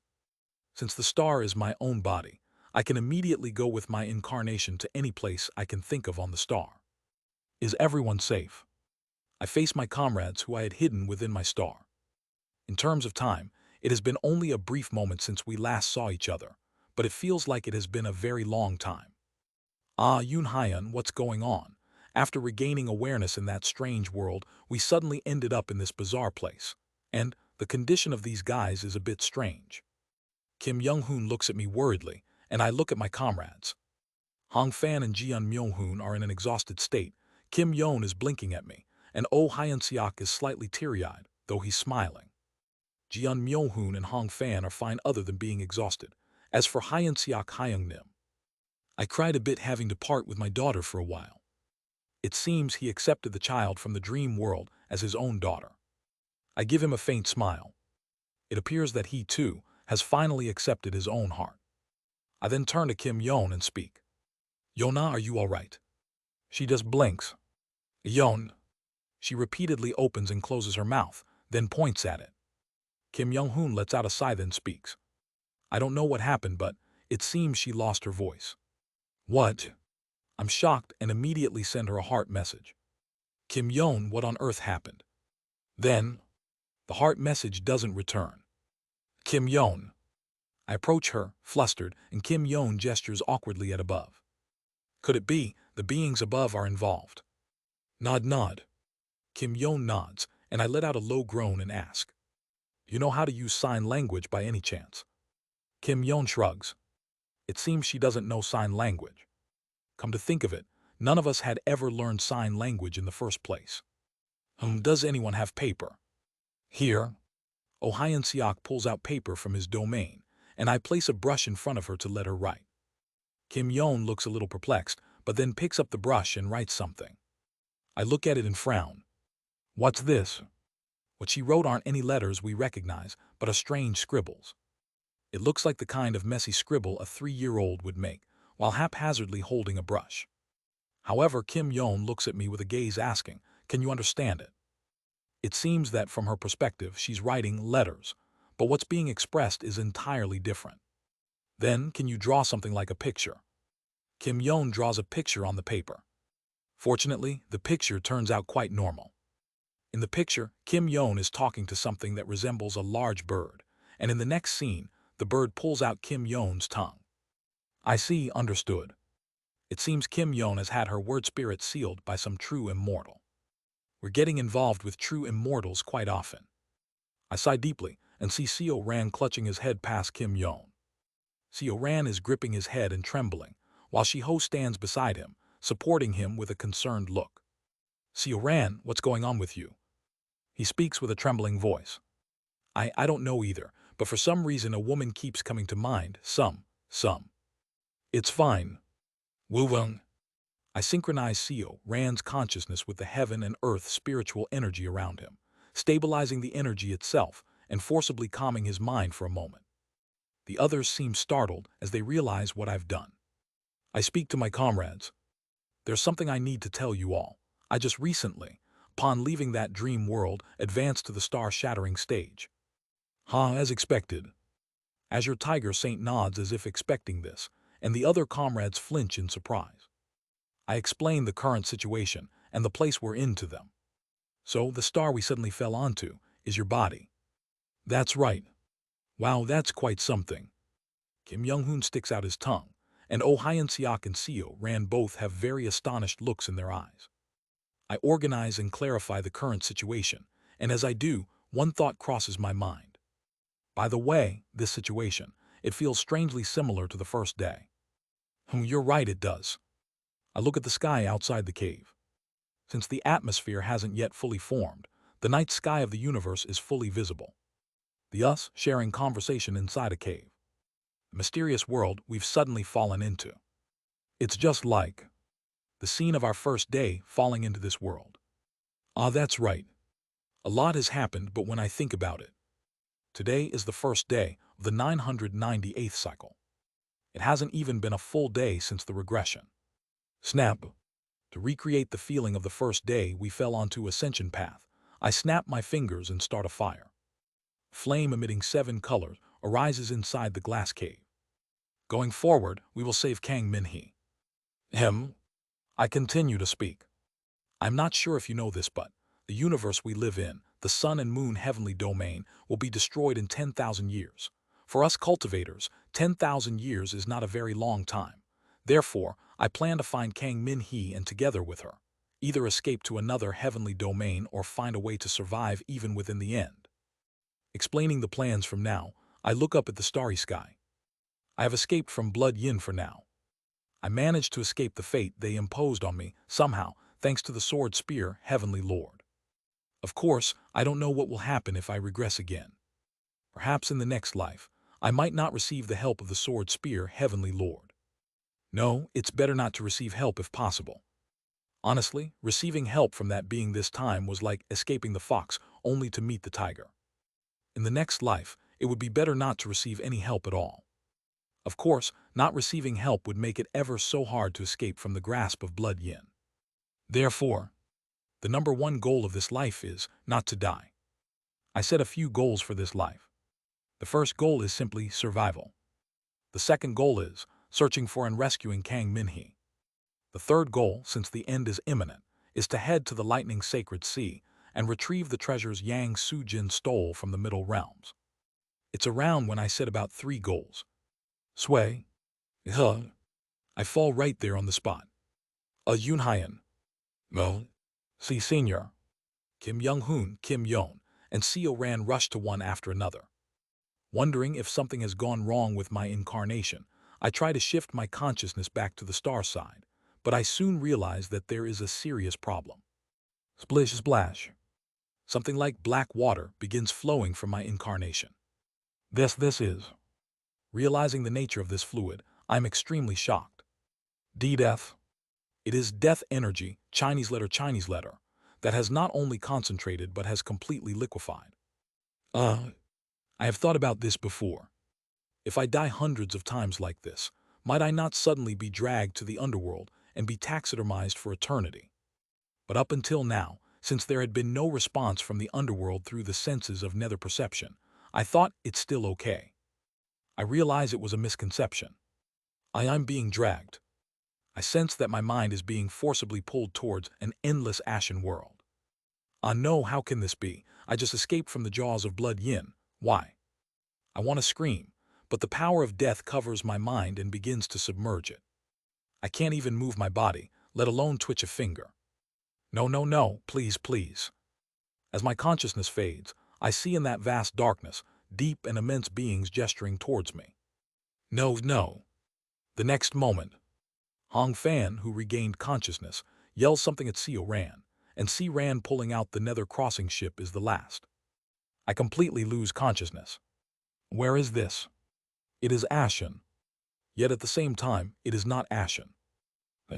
I suddenly become curious and look around. Is this a palace? The surroundings are that of a palace. Pillars that look like they are made of the same material as the nether crossing ship support the black palace, and I am sitting atop something that looks like an ashen carpet. Then I am puzzled to see Seo Ran behind me. For some reason, Seo Ran is also sitting behind me, trembling like a quivering aspen tree and looking at something in total disbelief. That's when it happens. That child used the nether crossing ship to summon your consciousness here before it completely left the domain of light. I suddenly turn my gaze towards a being sitting on a throne deep within the palace. The being is a woman. Welcome, esteemed one, Seo. I thought we would meet, but I didn't expect it to be so soon. It's regrettable yet also fortunate. I feel endless energy emanating from the being in front of me and start sweating coldly. Who is the noble one and where is this place? She smiles faintly at my question. This is the inner subspace of the Nether Ghost Realm's Sacred Master Hall, and I am the one who has taken the position of Sacred Master of the Nether Ghost Realm, Sacred Master Uo. Snap. She snaps her fingers, and a small table, teacups, and a teapot appear in front of me and Seo Ran. Let's have some tea and share a conversation for a while, O Heavenly King Designate. Heavenly King Designate. I recall the words spoken about the Heavenly Kings long ago. Buddhist family 7 Brilliances King. The concept of Heavenly Kings first emerged from T. Yoljian's mouth. The great 7 bodhisattvas that exist within the Buddhist family. Each of their names ends with the title Heavenly King, Chinese letter, Chinese letter. Is that what she is referring to? I quickly ponder. Referring to me as a Heavenly King Designate, can it be considered as a certain point that the Enders, who are called Heavenly Kings, can reach? Even a brief consideration suggests that among the 7 Brilliances Kings, the Tridecna Vast Cold Heavenly King, who symbolizes unity, is the owner of the bright cold realm. The Vast Cold Heavenly Lord is the Heavenly King of unity. And from what I've heard from rumors so far, there's a high possibility that Vast Cold was also an Ender. Thus, her mention of Heavenly King Designate likely refers to another term for Enders. In a way, she is an entity who holds a clue about Enders. I must not be careless. I check my physical condition in case I need to resist Uo. My body is gone, and currently only the soul remains. It seems I was temporarily dropped in front of Sacred Master Uo, while my soul was being dragged to the netherworld via the nether crossing ship. Thanks to that, I am merely a strong spirit entity, possessing just the consciousness domain of the star-shattering stage. It seems I can't draw my main body's power through the all-heavens sword. While checking the space belonging to Uo, I click my tongue internally. Even if I try to bring the power of my main body by adjusting the plane, it feels like her space itself is sealed against such actions. I could escape using the realm of void-shattering or immortal arts if necessary, but the extent of her power merged with the nether ghost realm is unknown. I cannot act rashly. After reaching void-shattering, the reason I bared my fangs at Beak Woon was because she had suffered injuries at the hands of Yang Sujin. At the same time, Jian Myohoon was by my side, capable of wielding Yang Sujin's power whenever needed. That's why I felt I could take on Sacred Beak Woon in case of an emergency and was a bit aggressive. But is she really the same Sacred Master? From Uo in front of me, I feel an inexplicable, ominous foreboding with no clear beginning or end. At the same time, I feel a certain sense of déjà vu, but I can't recall what it is. In any case, she's definitely not an entity to be taken lightly. I swallow hard and look at the tea before me. Judging from the faint scent of plums, it seems to be the Nether Ghost Realm's specialty, plum tea. Black plum. It's a seed born in the territory of the Nether Ghost Realm's Black Ghost Valley, and is the most popular plum variety there. If a living person were to consume it, the sourness could cause a heart attack. Gulp. Not bad. After sipping the black plum tea, I alternately look at Sacred Master Uo and Seo Ran. Thank you for offering such fine tea. It is I who should be thankful for you enjoying this humble tea. Originally, I wanted to personally brew a tastier tea, but under these circumstances, it's a pity. Haha, you are too modest. This tea is already excellent as it is. I'm merely thankful for your excessive praise. Since the topic has come up, I would greatly appreciate it if you could help my friend Seo Ran also enjoy this splendid tea. As I watch Seo Ran trembling like an aspen tree, I speak. I wish you would ease the pressure on my friend a bit. Since he is still at the 4-axis stage, it seems difficult for him to bear the authority of a sacred master.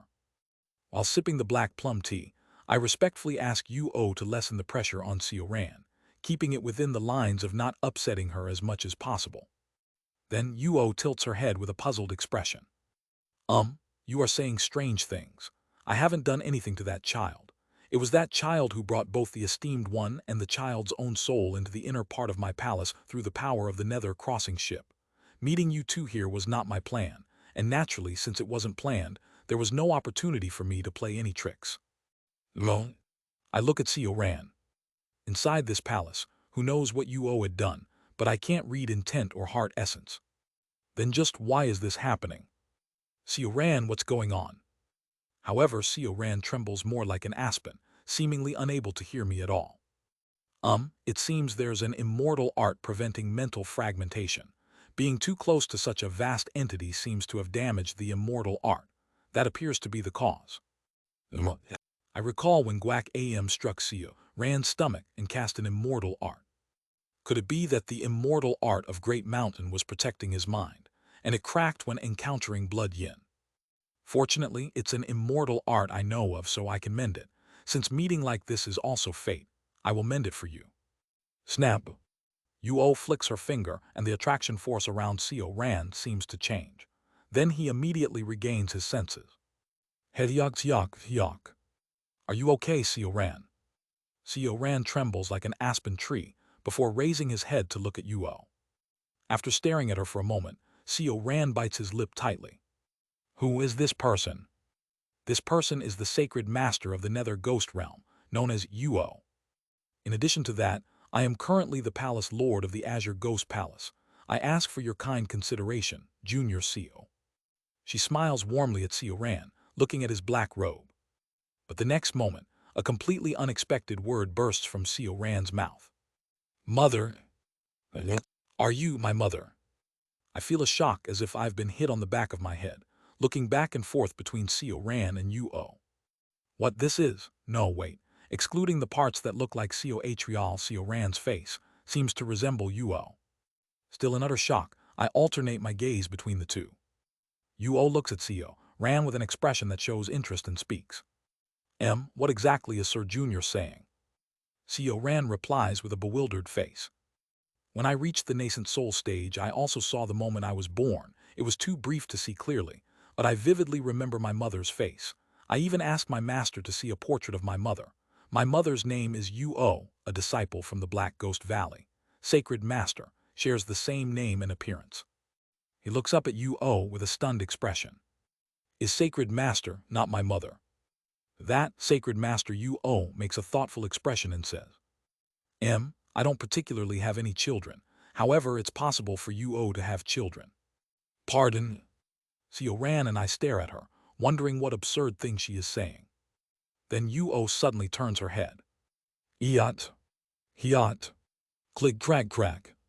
Seo Ran and I cannot help but be shocked by her actions. She completely twisted her neck, turning her head 180 degrees. But what's even more shocking isn't just that. Though, what is revealed where she has turned her neck is another Yuo. The face of the other Yuo appears to be peacefully sleeping with eyes closed. The high ones of the nether ghost realm all know this, but the name Yuo has the meaning of the two of us. I have two faces and also two personalities. We also take turns, with one of us sleeping for several years while the other wakes up and becomes active. Krieg. Yuo turns her head counterclockwise again, so that her awake face is facing us. That is why, the personality that is awake now, I have no children. But the other Yuo who is asleep right now, who knows? Then, is it possible to wake the other one up now? That would be difficult. Having two personalities and alternating between sleep and wake cycles every few years is due to my cultivation method. It's a method of balancing yin and yang with two faces to bring me closer to immortal arts. Waking her up suddenly today would take me further away from immortal arts. That I understand. Seo Ran sighs deeply and lowers his head. Ho, someday you will be able to find your real family. Trust me, having two heads I have double the intuition. Yuo kindly consoles Seo Ran, and while I am wondering why she's boasting about having only two heads, I suddenly realize I only have one head now and feel inferior, casting my eyes down slightly. That's right. Let's ask the other Sacred Master about your mother when she wakes up. Yes. I clear my throat and change the subject, and Yuo turns her gaze back to me. What is the relationship between the two of you? We are friends. Friends, you say. I hope you get along well. By the way, I have a question. I take a sip of the black plum tea and ask her with a serious expression. What does Heavenly King designate mean? It's so very obvious. It refers to you all. You have a rough idea already, no? Heavenly rejected Chinese letter, Chinese letter, Chinese letter, esteemed one CEO.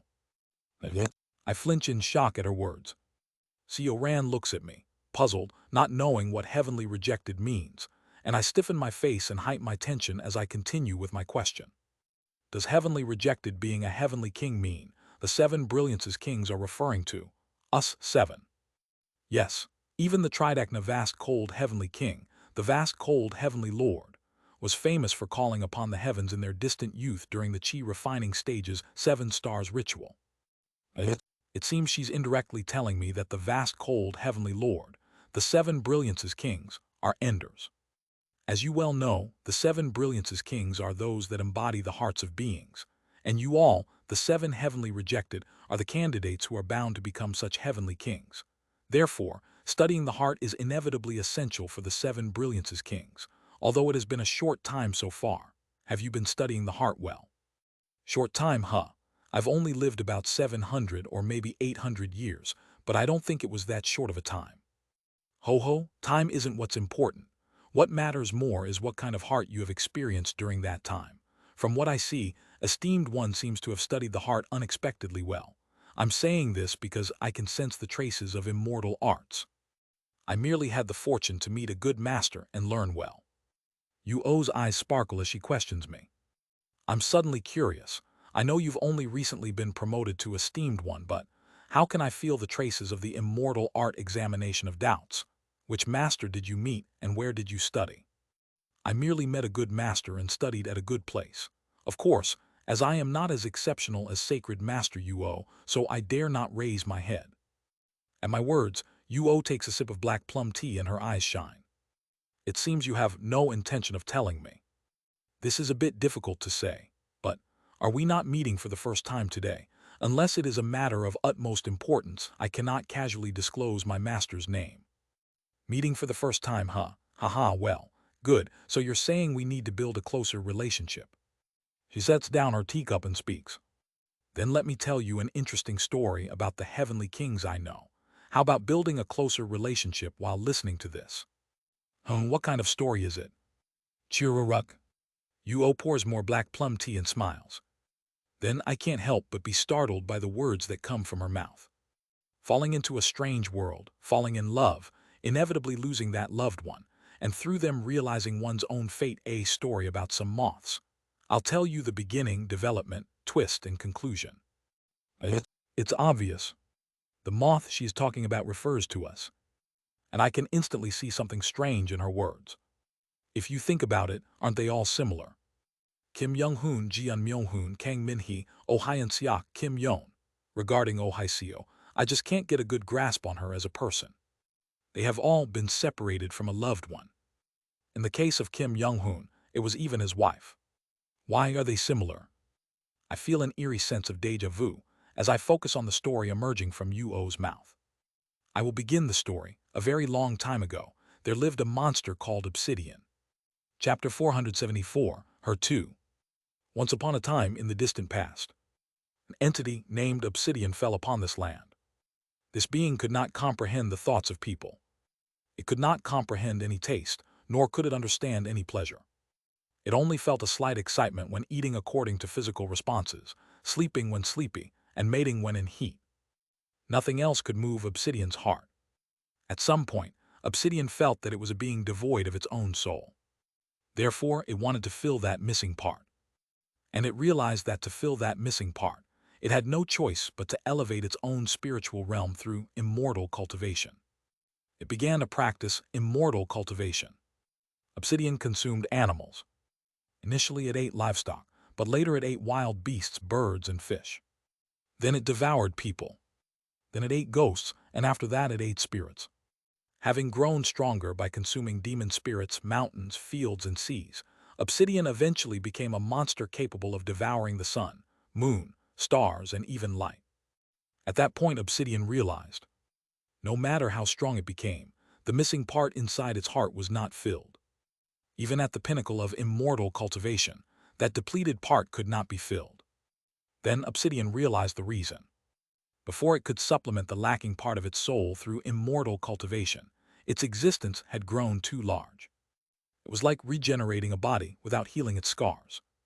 The power it had consumed was so great that it suppressed the heart, making it so it could no longer recover. Therefore, Obsidian made a decision to abandon all its authority and return to the beginning. Thus, Obsidian used the ability it received when it first came to this world. That ability was reincarnation, Chinese letter. Without the constraints of the underworld, it could reincarnate at will. That was the authority it brought when it came to this world. Through reincarnation, Obsidian abandoned all its authority and was reborn as a normal human baby. And Obsidian imposed restrictions on itself while reincarnating. It arranged for its future self to suffer. It arranged for its future self to undergo hardships and gain enlightenment on the true heart, gaining ultimate power. Obsidian vowed, I will, for 777 lifetimes, stand only on my hands upside down and chant the mantra symbolizing flawlessness. Thus it reincarnated. And in the next life, as soon as it was conceived in a woman's body, it crippled its own legs. Born unable to use its legs, it walked on its hands, chanting the flawless mantra, Chinese letter, for its entire life. People called Obsidian mad. They also called it a pitiful bastard, insulted it for its ominous muttering, and some even tried to hang it to death. In its first incarnation, Obsidian was stoned to death by people. In the second incarnation, it again stood on its hands and chanted the mantra. 777 lifetimes passed like so. Having spent 777 lifetimes standing on its hands, chanting the flawless mantra, Obsidian obtained overwhelming power worthy of being called a divine among divines.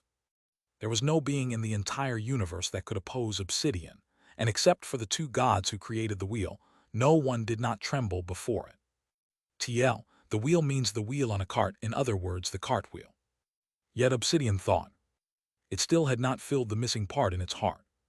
Thus, Obsidian went to the two gods who were not afraid of it, the gods of the wheel and the axis. It asked them just how it could find the missing part of itself.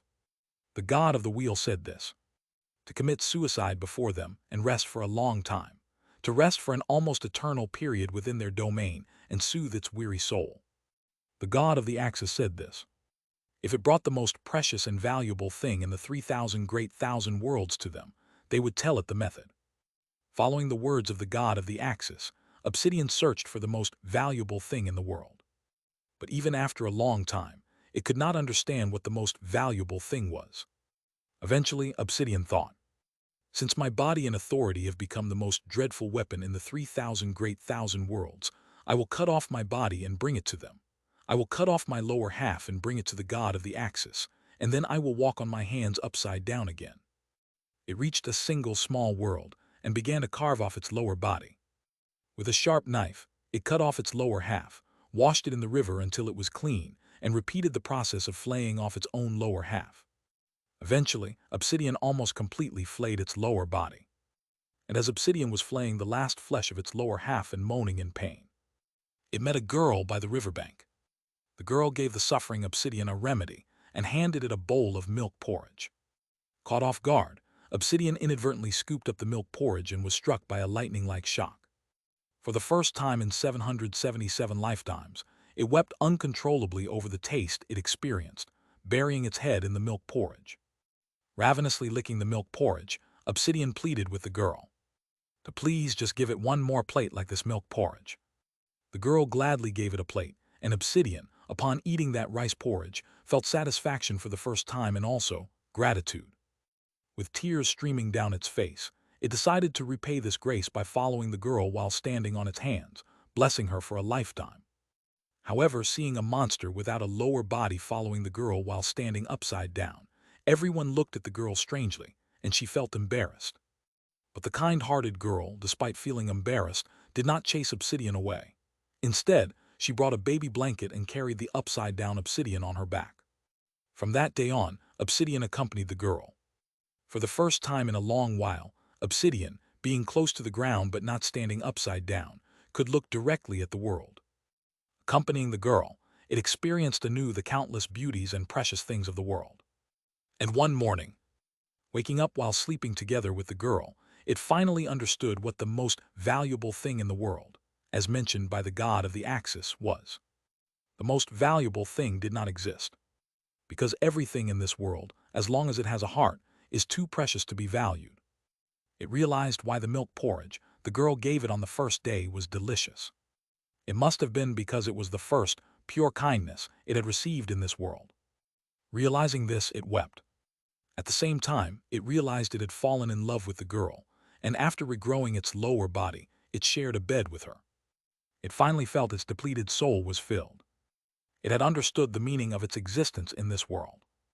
After happily hugging his wife, he left briefly for a distant world to gather the remnants he had shed over 777 lifetimes to make her a god. And the very next day, when Obsidian returned with a gift for his wife, he found her dead, bitten by a snake. Snake, I ask you, O. Obsidian, who had become a being that could control the heavens and the earth, allowed his wife to be killed by something like a snake. I'm not sure myself. It might be a metaphor for something poisonous or perhaps a metaphor for some treacherous being among the heavenly kings. I wasn't there, so I don't know exactly.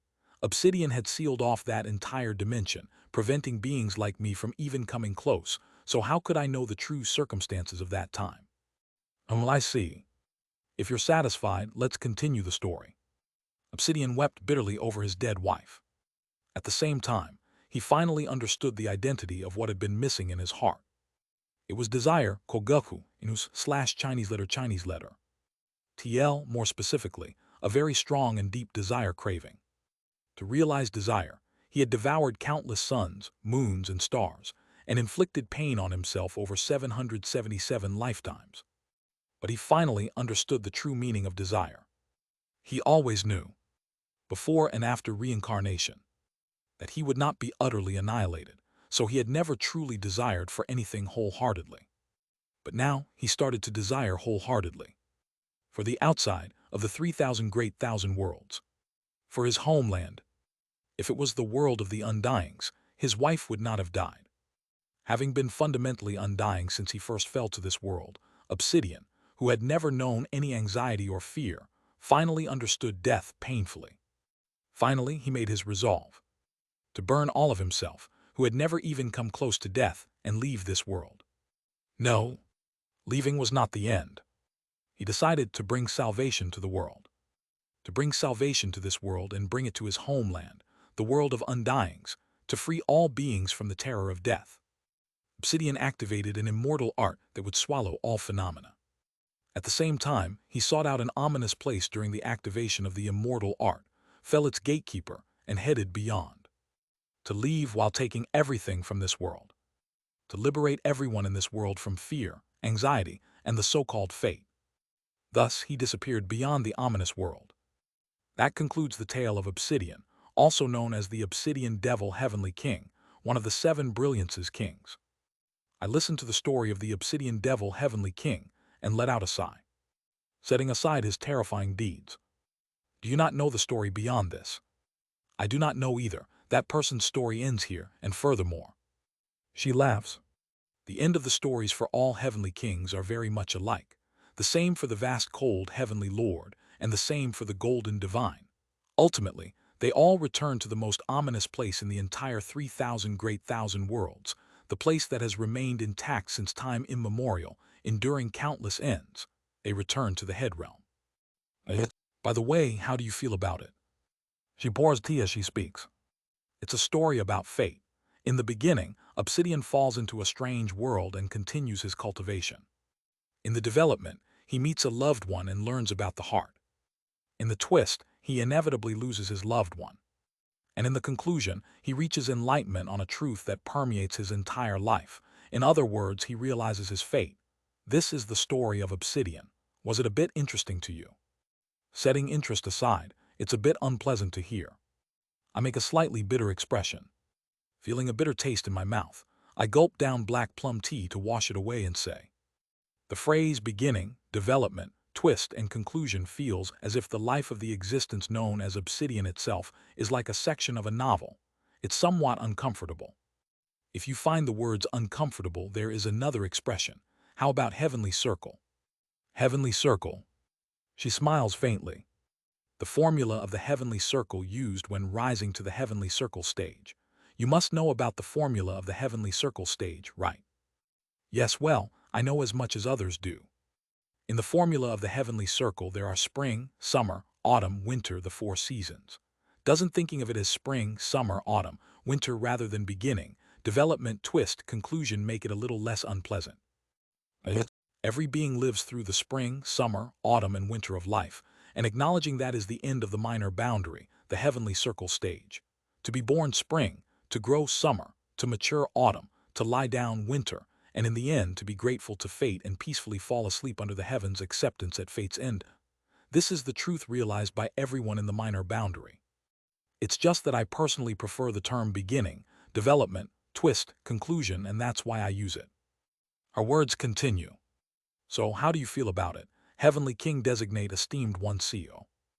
Heavenly King designate. Our words suggest that I too will inevitably experience such a fate. No, I've already experienced it. I think back to the 10th cycle and smile bitterly. In fact, if I hadn't met Buck Hyung Hwa at the end of the 10th cycle, or if I hadn't properly handled Yuan Li, I don't know what would have become of me. A fate of falling in love and inevitably parting with them. Isn't that such a cruel fate? Feeling bitter, I speak. So you're saying this is the inevitable fate that all the 7 brilliances kings, that is, all the heavenly kings go through. Then, the heavenly rejected who have experienced this fate are all called heavenly kings. Yuo shakes her head to my question. There are 2 conditions to be called a heavenly king. 2 conditions. Yes. The first is, as I just mentioned, to undergo the fate of spring, summer, autumn, winter, the beginning, development, twist, conclusion, and come to know their fate. The second is, reach the extreme limit, the pinnacle of true immortality. Those who meet these 2 conditions are called heavenly kings, and the heavenly rejected bearing the title of heavenly kings. In truth, Yuo glances at CEO, ran briefly before speaking. Can become one of the most distinguished beings, even among the true immortals. Receive the treatment of heavenly venerables. Perhaps worried that Seo Ran might melt like candle wax, she whispers the information about governing immortals to me alone via voice transmission. I swallow a gulp. So, a heavenly king is a kind of special governing immortal. Tingle. At that moment, I suddenly recall the beings I saw in the Tingwa at Grand Nirvana Temple and understand the full extent of what I felt then. So that's it. The feeling of being real entities I got from those Tingwa was because the heavenly kings in the Tingwa were essentially enders who had reached the level of governing immortals. Chills. Feeling that realization, I suddenly instinctively sense a crisis. Hiat. I suddenly stand up, ready for the shock, but Yuo and Seo Ran just look at me strangely. Nothing particular happens. Did you not like the tea much? No, it's not that. I feel puzzled about how to explain it. You receive a shock when perceiving governing immortals. Of course, after perceiving several times, resistance develops to some extent. But if there is a completely new being perceived, the shock is felt without any resistance. However, the existence of governing immortals itself is not shocking. For example, the light worn by Yang Sujin and the owner of Great Mountain, each govern light and mountains respectively. Yet ordinary humans do not melt like candle wax simply by seeing light or climbing a mountain. Light and mountains are within the domain of the governing immortals, but humans typically do not perceive that far. Since they are unaware of their true nature, there is no significant issue in seeing light or mountains. However, what if those who know the true nature of light, or the owner of Great Mountain, see such things? Every time they see it, they get shocked. If I hadn't gone crazy once in the past, and hadn't developed resistance from recognizing governing immortals too many times, I would have gone mad long ago. But being mad or developing resistance does not mean one stops being shocked by governing immortals. If someone who has never built up any resistance hears about governing immortals like the 7 brilliances kings and recalls them, they would naturally experience great shock and pain. But why am I all right? I ponder for a moment before asking. Perceiving true immortals causes a great shock to the mind, but recalling the mentioned 7 brilliances kings seems fine to me. She looks into her black plum tea for a moment and says, the reason for receiving shock when perceiving true immortals is because of wisdom. Wisdom? Yes. When a mediocre being directly faces a vastly superior being, they gain profound wisdom. From now on, ordinary chi building and core formation cultivators will be able to gain the wisdom of condensing stars when directly facing esteemed one CEO's main body. Most formulas for the next stages are obtained in that manner. I let out a low groan.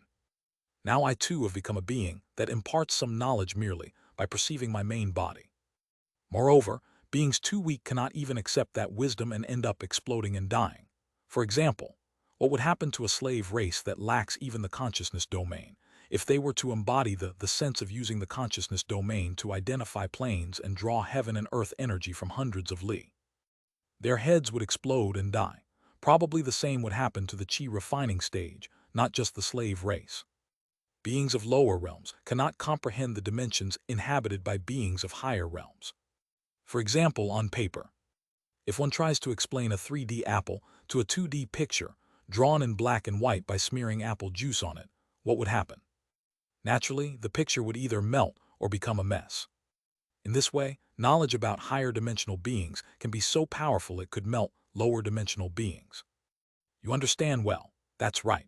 Ultimately, the reason lower dimensional beings are shocked upon seeing higher dimensional beings is wisdom. Directly facing true immortals grants wisdom, and one melts away because they cannot handle that wisdom. Moreover, while one receives a shock from facing true immortals, there is one reason for being safe even after knowing the reality of the 7 brilliances kings. What is that reason? Then Yuo's next statement makes me shiver. The owner does not allow it. Pardon? Exactly as said, the existence of the 7 brilliances kings, their reality, and a vast wisdom their existence harbors. The names of the 7 brilliances kings itself are tightly bound to the being currently owning them, so even if one calls their names and knows their reality, they cannot receive the wisdom. It does not cause shock at all. Are you saying the ownership of the names of the 7 brilliances kings is with someone? Exactly. I quietly gaze at my teacup, thinking about it. Even if Yang Sujin has been extinguished, he was a true immortal. Yet, there are more than a few who call his real name and title, and I too have shouted Yang Sujin's name numerous times and was fine. Calling the name of an existence like Yang Sujin and remaining unharmed. It's because someone strongly holds the ownership of Yang Sujin's name, so calling it has no effect. Then I think of a being as if struck by lightning. Yang Sujin said, "Something is searching for us." In the recesses of my mind, the stories I've heard thus far merge into a single thread. The ominous land called the Head Realm. The being that is searching for us. The tale of Obsidian. The tale of the vast cold heavenly lord. The last moments of Yang Sujin. The being that holds the ownership of the names of Enders. The mountain summit. 33rd heaven. Audience chamber. I have heard from Sacred Master Beek Woon why the Head Realm is called the ominous land. She said that the vast cold heavenly lord along with other great beings reached out to the Head Realm and died, making the Head Realm ominous. However, according to the words of Sacred Master Yuo, even when the being called Obsidian was alive, the Head Realm was considered ominous. That seems to be the case. Then, regardless of the reason the Head Realm is ominous, that Sacred Master Beek Woon spoke of, it would seem that the very nature of the Head Realm has been ominous from the beginning. If so, I recall the sinister guess that just occurred to me and swallow my saliva. It's not a problem with the shape of the Head Realm or what surrounds it. It's because there is something considered ominous in the Head Realm. Gal Chinese letter. Jade. In an instant, Sacred Master Yuo accelerates her consciousness domain, lifting her consciousness to the domain of immortals and bursts out in a lion's roar. I vomit blood along with a ringing in my head. Hyuk. SHHH. Suddenly appearing before me, Yuo places her finger on her lips. Do not speak carelessly. Don't you know it's hard to retrieve spilled water? I cover my mouth and slowly nod. I received Yuo's help. Just now, I had no thoughts of speaking out loud about that existence. However, as soon as the truth that there is something in the Head Realm occurred to me, my mouth moved on its own. Thank goodness, I think while covering my mouth. But at the same time, I gain a certainty. The reason the head realm is called ominous is not just because of the vast cold heavenly lord and their friends. There is someone or something ominous residing there. It's such a terrifying existence to the point that my mouth moved on its own, just by inferring that such a being exists. Yuo briefly makes eye contact with me and speaks. You will probably understand more clearly why the head realm is ominous when you become a true immortal. There's no need to know now. After all, no matter how much you think about it now, you won't even be able to guess. Thank you for the advice. It's nothing, by the way. Yuo looks up at the ceiling and says, your comrades seem to be doing their best to save esteemed one CEO. It appears they are exerting all their efforts to bring back esteemed one CEO's consciousness from this world. Hello? Startled, I look upwards. Certainly. I seem to hear my comrades' voices coming from some distant place. Yuo looks down at me for a moment and then, regretfully, takes 3 steps back. It seems this is as far as we go. Originally, there was a place I intended to take esteemed one CEO, but a distinguished guest has arrived at my residence. I must attend to the guest, so I shall let you go for today. Please return to your comrades. Snap. Yuo snaps her fingers, and the surrounding scenery begins to distort. I realize that Yuo is about to expel us back outside. Wung.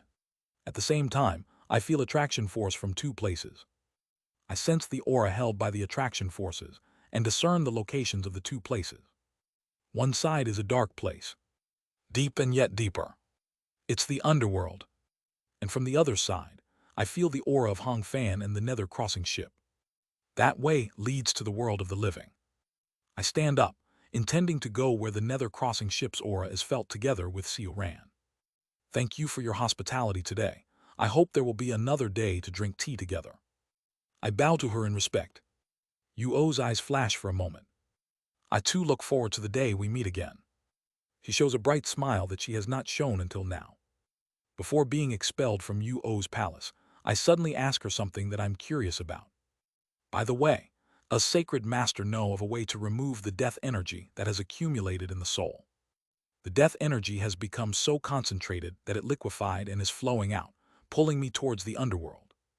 As this is also a problem that I must solve, I ask her. Hearing my question, she responds incredulously.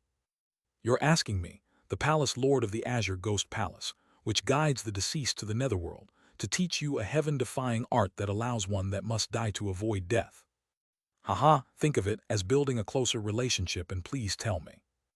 I remember when Yuo told me the story of obsidian to build a closer relationship, and decide to give it a try. Well, I don't expect much. If it violates the rules of the Black Ghost Palace, she probably won't. In that case, I'll give you a clue. Huh? Really giving it? However, I too am making a big decision by giving this to you, so please answer the question I asked earlier about esteemed one CEO. Who esteemed one CEO's master is, where you trained immortal arts, so on. Since you have shared a lot of information with me, I will tell sacred master who I studied under. Good, then I will tell you right away. It's a formula for ridding death energy. When Taiji unites, the 3 ultimates Chinese letter will circulate. If you think carefully about this formula, it will be of great assistance in softening the death energy. Thank you, my master's name is. I open my mouth. Salt Chinese letter. The next moment. Payet. In front of my eyes is Hong Fan. Master, are you okay? We barely managed to bring back Master's consciousness. Ah, oh dear. I click my tongue. I couldn't give the name. What to do now? Pardon, what does that mean? It's nothing, Hong Fan. Thanks for pulling me back like this.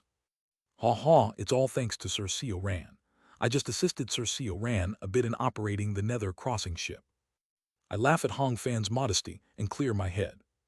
It seems I will be busy sorting out the thoughts in my head tonight.